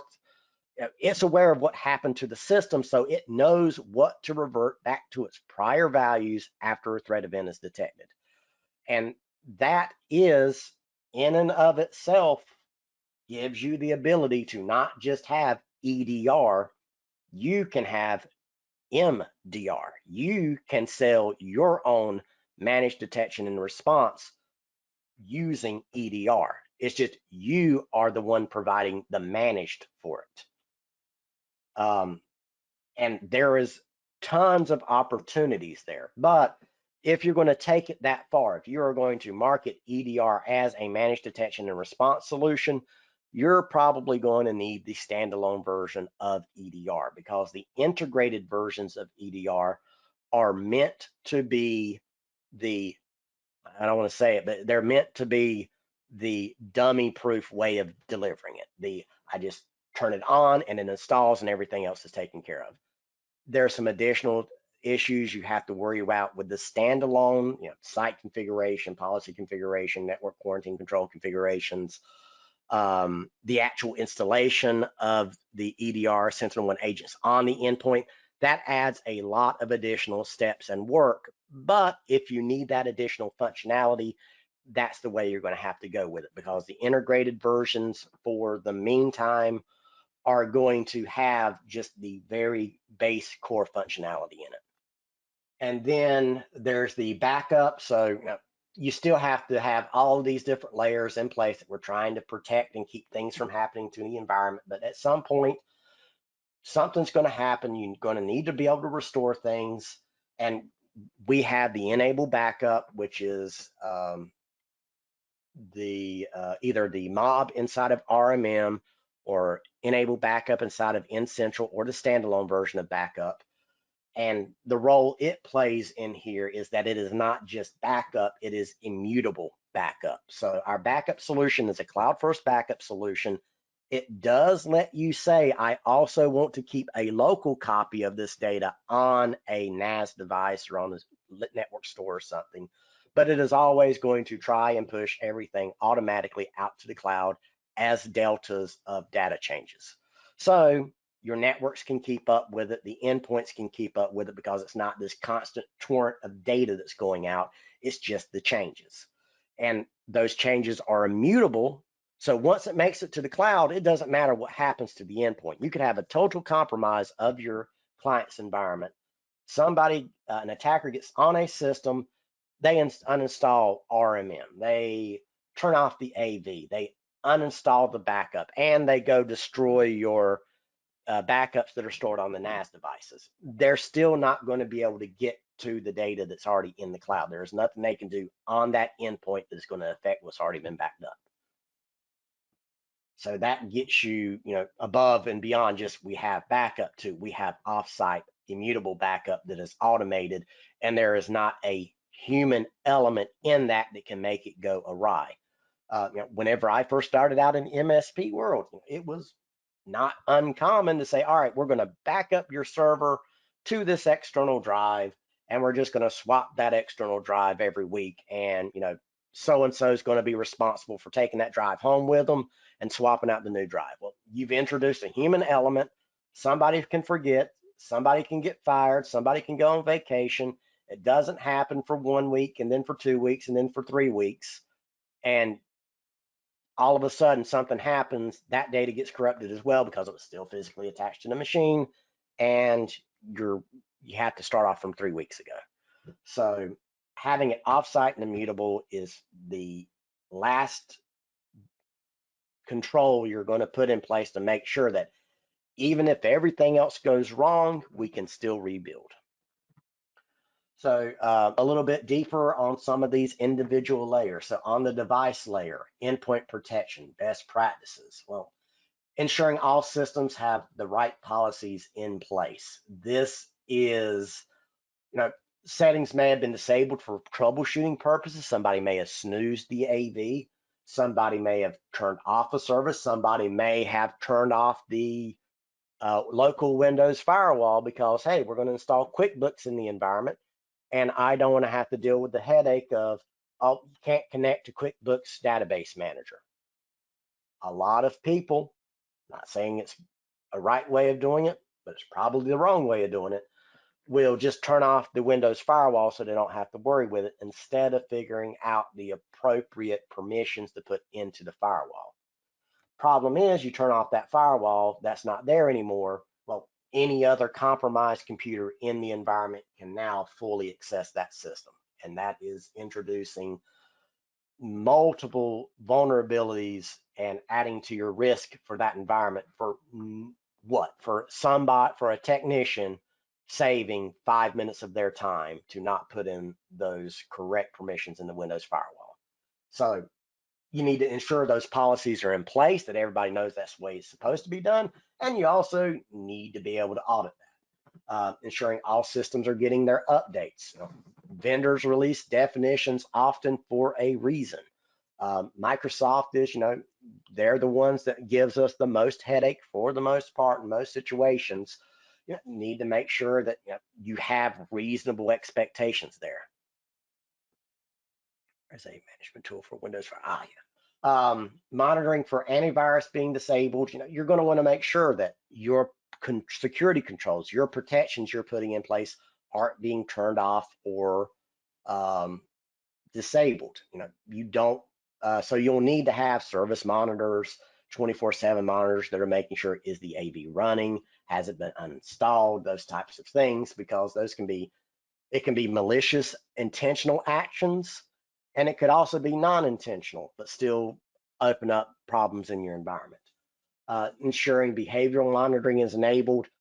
Most traditional AVs have some sort of behavioral monitoring in them, but that usually creates performance hits.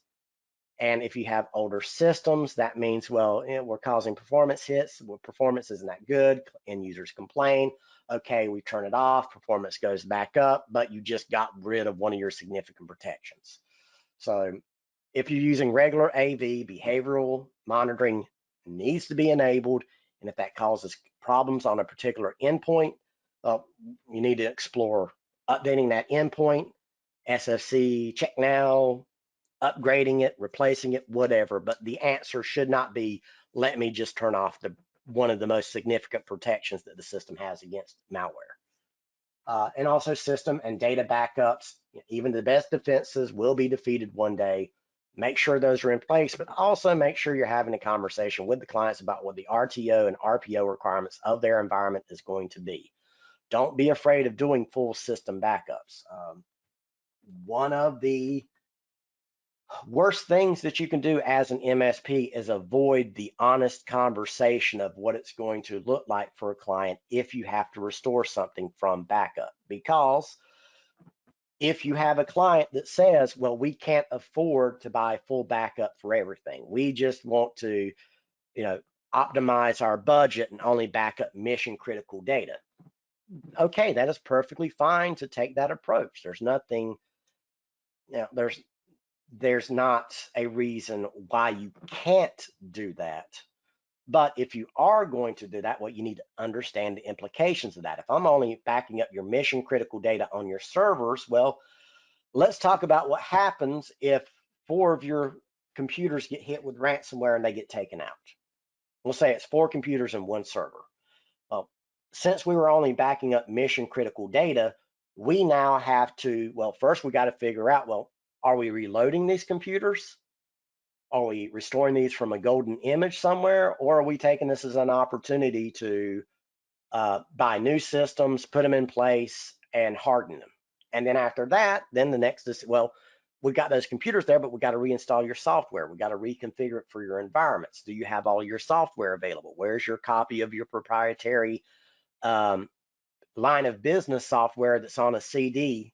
You've got that, cool, we can install that. Where's your license key? All right, you don't know, it was in a manila envelope in the back of your office in a filing cabinet. You don't have it anymore, great, now we got to figure this out. Go through what that whole process is going to look like, because if you tell them honestly that we can get you back up and running one day if we have these mission critical information backed up, let's talk about what it's actually going to look like to get you stood back up. The fact that it's going to take us 1 day, 2 days just to get computers back in place that are secure, and then we've got to go through another day or 2 or 3 or 4 or 5 days of reconfiguring everything. It's not a comfortable conversation to have. A lot of people don't like having that conversation because they feel like that puts them in a bad light. It puts that it's going to make the client perceive them as not good at their job, of not being able to deliver a good service. But it's better to be honest and set them up, because if they go to any other MSP, and they are making that same decision. The client is driving those same decisions of, we just want you to do critical data backup. They're still going to be in the exact same situation if something happened to them, regardless of who the MSP or the internal IT support is. So it is very much in your benefit to have this conversation at some point with clients, especially if you have clients that are hard to get enrolled in backup solutions. And also, your technicians will absolutely thank you if you can get clients to transition to full system backups versus critical data backup. Because if you can set it up and you can get it set up efficiently, it makes your management time of backups drop through the floor. All right, for application layer, so patch management, some patching third-party applications, often not just the OS, but also prioritizing high severity patches. So what Microsoft puts out as a patch and says, this is the severity of critical, this is the severity of high, this is the severity of important. Well, yeah, you're going to have a decision made somewhere in your SOP, in your security framework, whatever you're following, that says, or your SLAs on your contract that says, we apply critical updates within 7 days, we apply important updates within 15 days, and so on and so on. But what a lot of MSPs miss out on is also patching based on temporal severity. And temporal severity is, well, look for a patch. You go to Microsoft, you get a patch, they say it's a critical patch. Well, they're just telling you that the vulnerability that underlines this patch, if that vulnerability is exploited, this is how damaging it could be. But what that severity rating doesn't tell you is the likelihood that it'll happen. That's what the temporal severity is, and that's usually tied to the vulnerability itself. Microsoft releases this as part of their information dump every month on Patch Tuesday, and that temporal severity is based on, well, what's the likelihood that this is going to be taken advantage of? So is exploitation already detected? Do we think the exploitation is more likely? Do we think the exploitation is less likely? And those are usually a better indicator that something will cause you trouble than just the severity rating of it. So those are worth also including in your monthly evaluations of what should we be prioritizing. And to help you out with that, something that we offer is, well, the office hours. And if you have not enrolled for the security office hours, I would head out and enroll in those. If you don't have the link for that, it is in the handout. Again, there's the handout for this session in the GoToWebinar. And there's a link for the office hours and the boot camps and a bunch of other stuff. But one of the things that I go over in the office hours every month is a review of Patch Tuesday, what was released, but I also go through the trouble of creating a prioritization list of patches and vulnerabilities based on not just the criticality rating of it, the severity rating, but also that temporal severity rating. So I'm saving somebody on your team 30 minutes, an hour and a half of trying to figure out and research and find that stuff themselves. Ensure you have enough downtime scheduled for servers and other critical assets. And this kind of goes back to the, for some MSPs, they go with the, we will manage what you have, not make you do what we want to do, which is great when you're smaller and you're just trying to sign whatever contract you can get signed because you got to pay the bills, got to keep the lights on. But at some point, you have to kind of put your foot down and say, I'm the professional, I know best, and this is when we're going to set up these things to start happening. And for patch management, this is when the downtime is. Everybody knows about it. The CEO, the president, everybody from your company is on board on it. So if your computer restarts Monday morning because you didn't make it available for patching to happen on Friday afternoon, that's not our problem. That's your problem. You know about it. It's in the agreement. It's part of the contract. Apologies for your inconvenience today, but you didn't follow procedure. And whenever you get up to scale, it's almost the only way you can handle it. And avoid, of course, using end-of-life software. Windows 7 shouldn't be in an environment anywhere unless it's air-gapped or you have the extended support on it. The 1803 builds and 1809 builds of Windows 10 shouldn't be in use anymore. And it's just because, well, once a vendor stops supporting something, they're not doing any additional research in it. They're not giving it any more love or attention. They're done with it. They don't want to have to deal with it anymore. So there could be all kinds of new additional vulnerabilities being added that they will never patch. And sometimes, every once in a while, Microsoft will surprise us and they will release something for Internet Explorer 9, which happened not long ago. End of life software should be a hard no in 99.99% of your environments. For application control and vulnerability management, so this is one of those things that we can't help out too much with. We don't have anything in our wheelhouse for this. But application control and whitelisting, so limiting what applications can run in a client's environment. You're going to be using BitLocker or something else for that, or a third-party tool.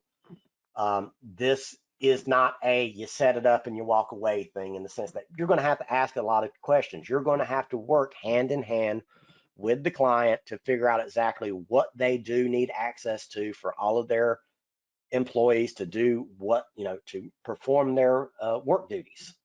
And that might be 4, 5, 8 hours of conversations you got to have before you got it all figured out. But it is something that needs to be done if you're going to go that route.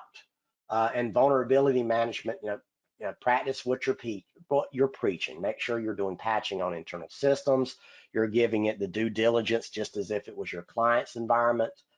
And if you need to, enlist a MSSP or a SOC service or a NOC service to assist with this, because if it is not a molehill, it is a mountain to try and climb, especially whenever you're starting out and you don't have an advisor or a consultant or a mentor to help you through these things.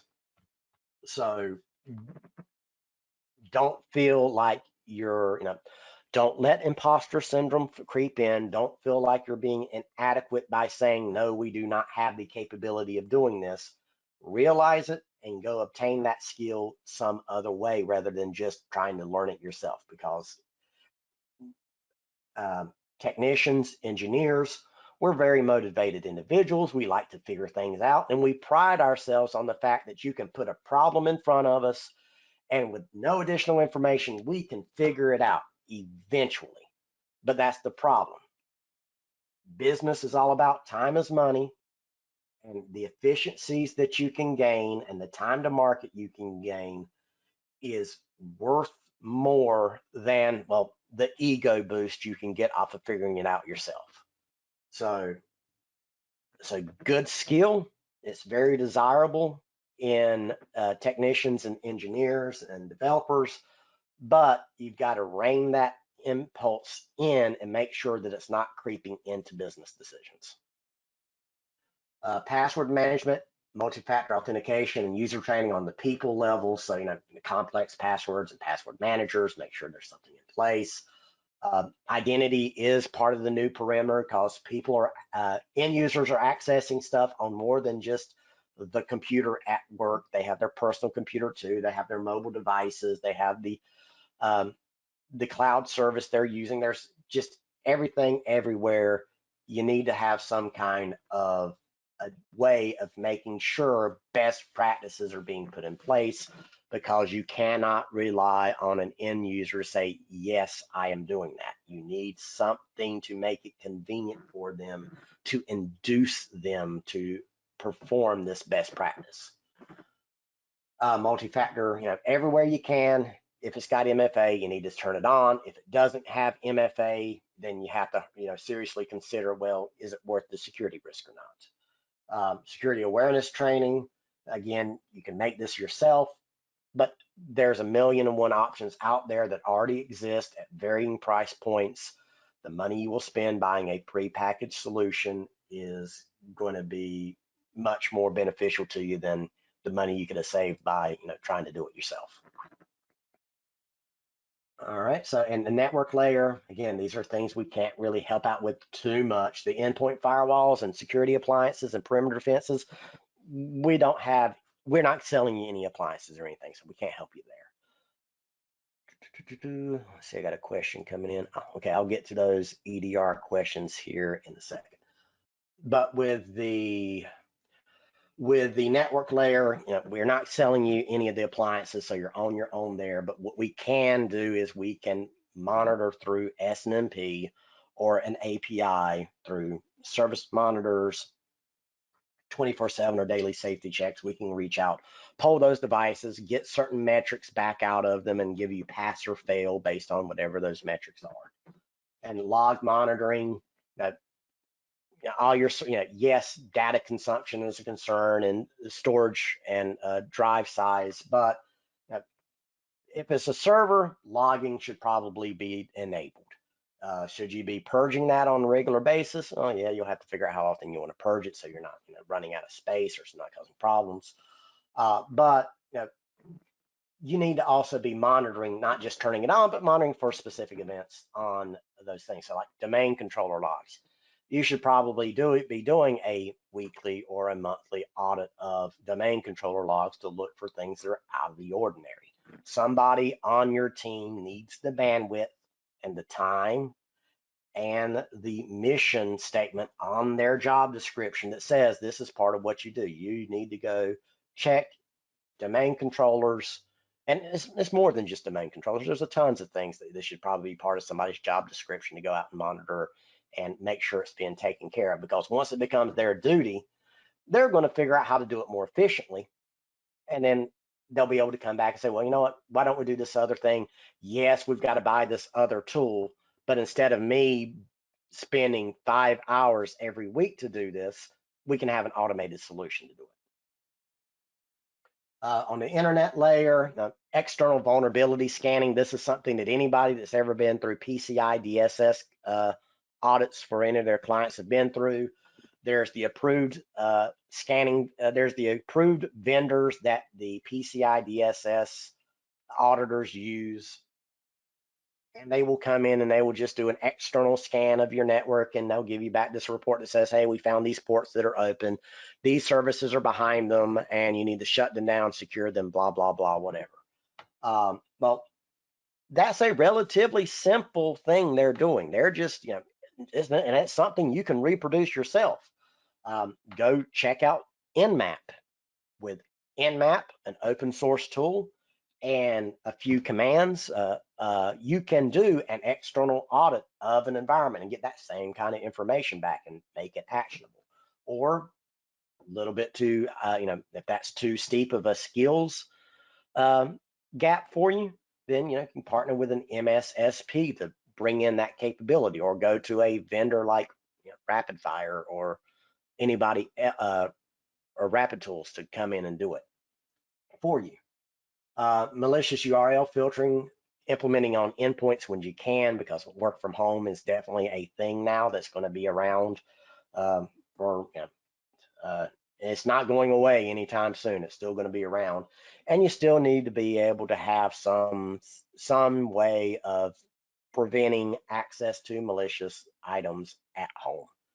And a agent-based, either a DNS filtering solution, which we will have coming up soon with DNS filter once those integrations are complete, or with web protection or AV Defender stuff.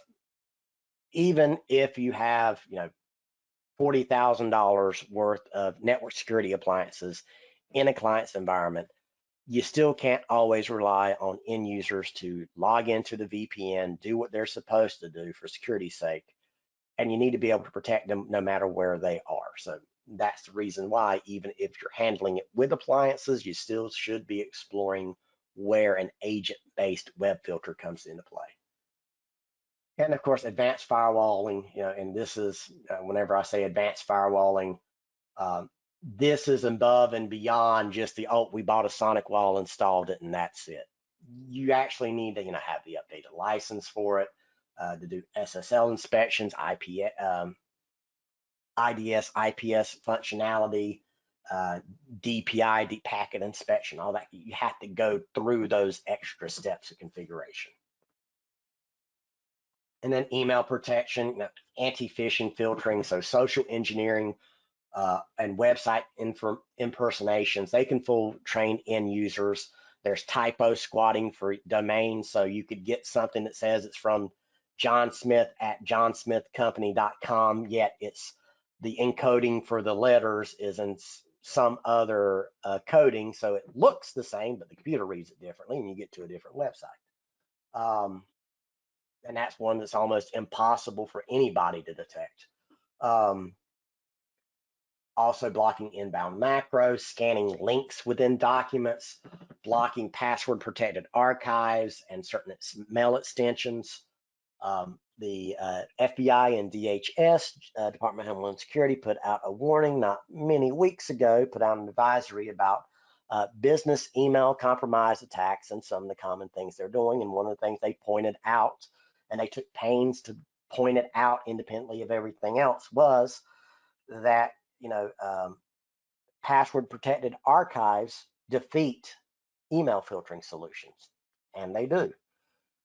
That said, and that's because, well, you can't scan what's in an password protected archive. You can do some things with it, and some mail filters will block it just for the fact that it is a password protected archive, and that's the stance you should be taking. Your mail filtering solution, your email servers should say, no, there's a password protected attachment on this. We're not going to allow it to be delivered. Also with that is also the one they pointed out was the DOC, so DOC extension, so the old Windows document extension. That should be blocked across the board in all your environments regardless. If you have a client that has another company they're dealing with that still uses DOC extension for files they're transferring back and forth, there is a giant risk conversation that has to be had between your client and whoever in the world is sending them .doc files, because it should be a blanket baseline security best practice of DOC extensions are blocked, because there's just too much risk and liability associated with allowing those into an environment.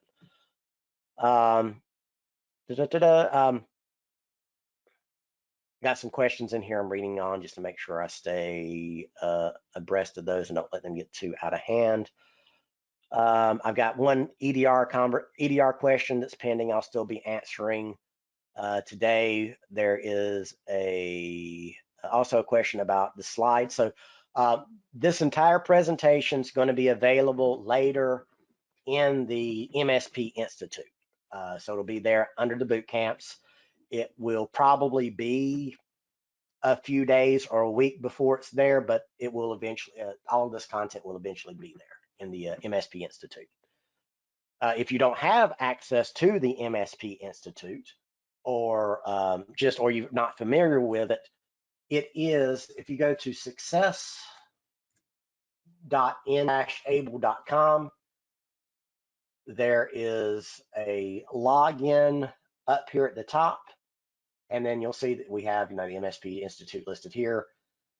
If you have a login for this, then you have access to the MSP Institute. If you do not have a login for this, then you need to reach out to whoever your partner success manager is, and they will get you set up with access to it. Or if somebody else in your organization already has access to this, they may have been set up so that they can set you up an account as well, so you can ask them to. But the MSP Institute, behind here as well, you will find this boot camp, what's it's posted, plus all the previous boot camps, office hours, and additional resources. Recoverability. So the other side of the layered security coin is recoverability. So everything that you're doing in layered security is about prevention and detection. But at some point, you may not be able to prevent something, you not be able to detect it, but you're still going to have to be able to recover from it. Because when everything else fails, you still need to be able to just wipe things clean and start back over. you have to operate under that assumption that one day all of your defenses will fail and you're going to have to switch into incident response mode. This is another one of those uncomfortable truths in the MSP industry that some younger MSPs, and not even just young MSPs, there are some more mature MSPs that still struggle with this, of owning the risk conversation around this and being honest with their clients about what this actually looks like and what it's going to take to get them back up and running after an actual incident. But you need to be able to back up your system and configurations, not only just the important data. You need to be able to automate the testing of those backups to ensure they're viable, whether that's quarterly, monthly, you're automating it some way, you still need to be able to test it. Rollback solutions to reduce the need of redeploying fresh OSs for minor incidents. So one of the, I guess it's a dirty secret, I'm not quite sure that it's a dirty secret, but I kind of treat it as one, is most security consulting organizations, MSSPs are a part of this, some of them are, but there's other security consultations and other SOC services and NOC services. And one of the things that they'll do in their mitigation directions or remediation directions is, oh, hey, we found and detected this event. You need to reload that system from scratch and harden it. And that's their advice. That's what they tell you to do. They are not going to spend the time to deeply analyze an individual system and tell you what you need to do to get it back in alignment after a minor incident that, they're not going to do it. It's not worth their time and effort. And a lot of times they will just say, okay, reload the system. Now, not all MSSPs or security orgs that you can get services from operate this way. Some of them will take the time and put in the effort, and usually those are the more expensive options. But it is something to keep in mind that sometimes even the professional that you've contracted is just going to tell you, don't worry about it, just reload it. So anytime that you can sidestep that is beneficial, because there are a lot of well-oiled MSPs operating at large scales that is the approach they take. There was a threat incident. Well, we're not going to bother figuring this out. We're just going to reload that system from a golden image and start back over from there. But having something like our EDR solution, SentinelOne, that is able to have knowledge of what happened to a system and can revert those changes for you, keeps you from having to have that downtime. You don't have to initiate a full incident response at the same level whenever you have a solution like that. EDR is simply able to say, I know what this threat changed on this system, and I can revert those settings back to what they were. Standby or failover systems to maintain business continuity. That is another challenge for MSPs, is you start off selling backup, and then you start trying to sell disaster recovery. And at some point you'll graduate to, we offer business continuity solutions.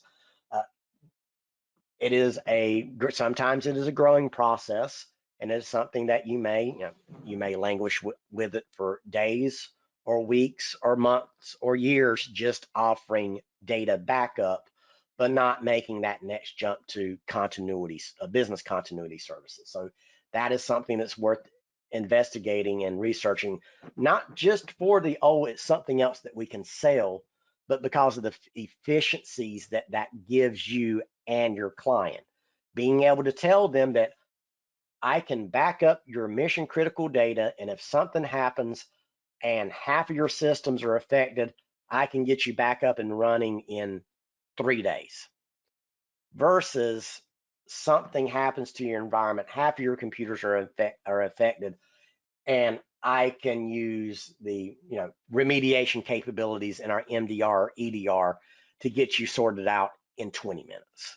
That is a big difference, and clients most of the time will be willing to pay for that. Not all the time, Budget is budget and monetary concerns are real things, but it is something that you can offer, and you're able to offer it just out of using our RMM or N-central and our backup and EDR. Also perform dry runs and wet runs to ensure your documented processes and plan work. So, if you're not testing and verifying how you're going to do the restore process, then there's going to be nasty surprises for you whenever you actually have to do it. So whatever type of business continuity or backup solutions you have in place, somebody on your team needs to be testing it out and rehearsing it at least once a quarter, and at the worst once a year, because a emergency situation where a client is down, you don't need people figuring things out. You need people immediately jumping into resolving the issue. All right, the cloud also requires multiple layers. You got to secure data in systems in the cloud, because more clients are using SaaS solutions and other solutions that are out there. So you've got to make sure that those solutions that are out there, they're also being patched, and they've got appropriate firewalling and identity management in place. You also need to be able to audit and make sure that you're detecting unauthorized or unusual logins and all those types of things. You still have to move that capability, even though you've bought this SaaS solution somewhere, you still have to move those capabilities out into that as well. Mobile devices, this is another challenge for MSPs. We have in RMM and in Central, we have some management capabilities. They are actually a little bit stronger in RMM than they are in Central. And that's because RMM has for iOS and Apple TV and Macs, we have the ability to do device enrollment and use Apple configurator profiles to manage settings on Macs, iPhones, and other Apple devices. And Central doesn't have that capability yet. So if you do a lot of Apple support and Jamf is too expensive for you, this can be an option. But mobile devices, they are a challenge. Users usually aren't aware of the risk associated with it. Businesses aren't either. Email protection and multi-factor authentication and user training are your best defenses if you're not going to actively manage and enroll the devices in some type of platform. And that should be kind of the baseline for it. You should be saying that we are going to have mail filtering in place, so the emails that make it to the client's smartphone are being filtered for malicious links and other things.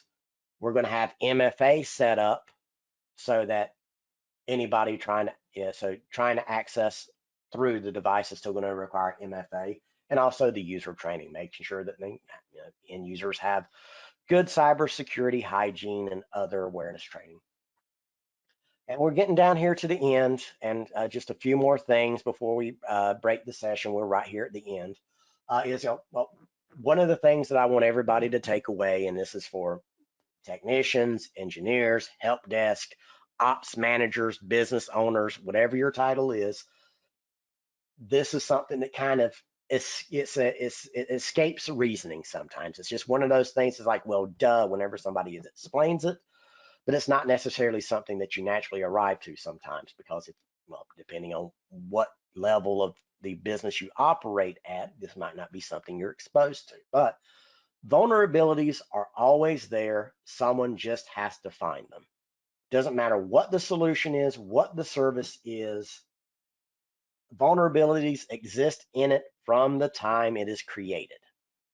And you have security researchers, you have nation state agencies, you have hackers and cybercrime organizations and bounty hunters that are looking for these vulnerabilities in everything that exists, and they are either using them for their own purposes, they're selling them, or they're collecting bounties on them. We are going to prevent vulnerabilities from ever existing in our environment, because what you just cannot can do is, follow. Hold on. There we go. Audio's going back. Yep, I just dropped out for a second. So just to rehash there, vulnerabilities are always there. Someone just has to find them.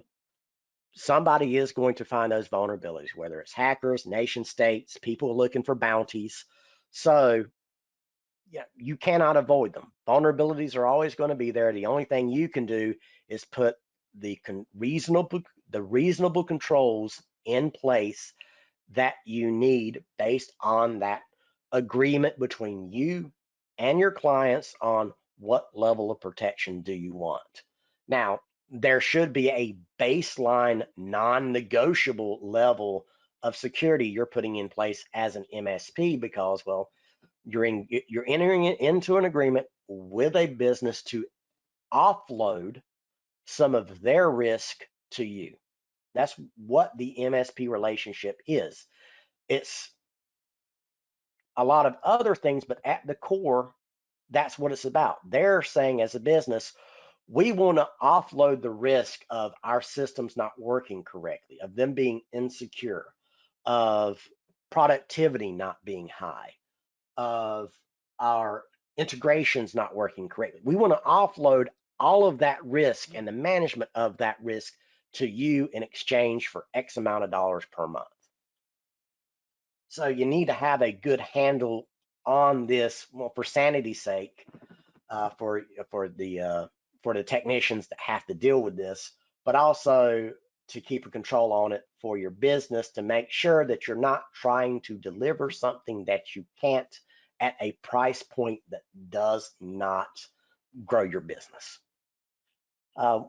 So we're right here at the end. I've only got one more slide and some poll questions that I would like for if you're willing to answer for me. First is, just stay aware and informed, take advantage of the enabled resources that we're offering out.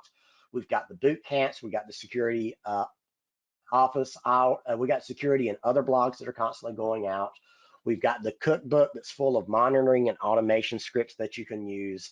There's also the office hours that are running, and there are multiple office hours for different reasons. There's a business office hours, a security office hours, and automation office hours, just like there are for the boot camp. So make sure you're taking advantage of those. Which is, this is future looking, and what would you like to see in future boot camps? So we have one is information on risk assessment tools and processes, how to create an incident response plan, and then EDR as a managed detection and response and other optimizations for it. So our EDR, which is again at Sentinel-1,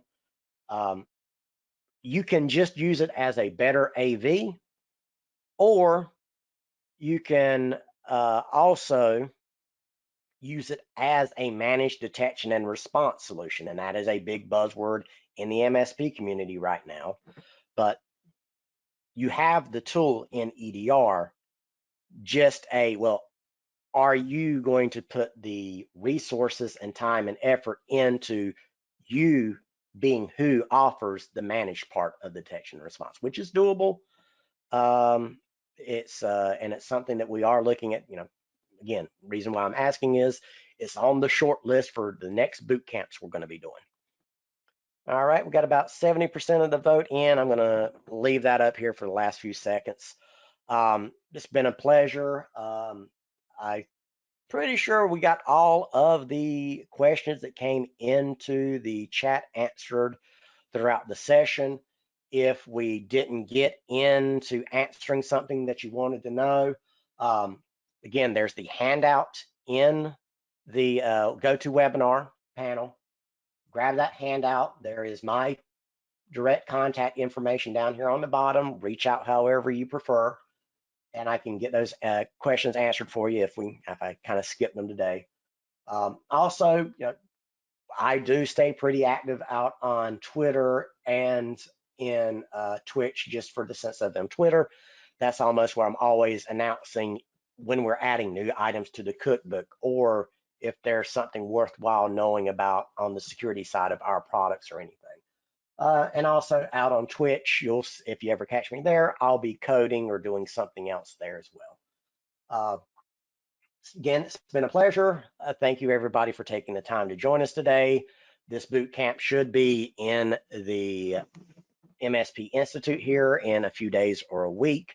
I highly encourage that, everybody on your team, this is about 2.5 hours of listening to this Southern accent, but there's a lot of good information in here. Then it's not all heavy technical stuff. It is a little bit of business related stuff.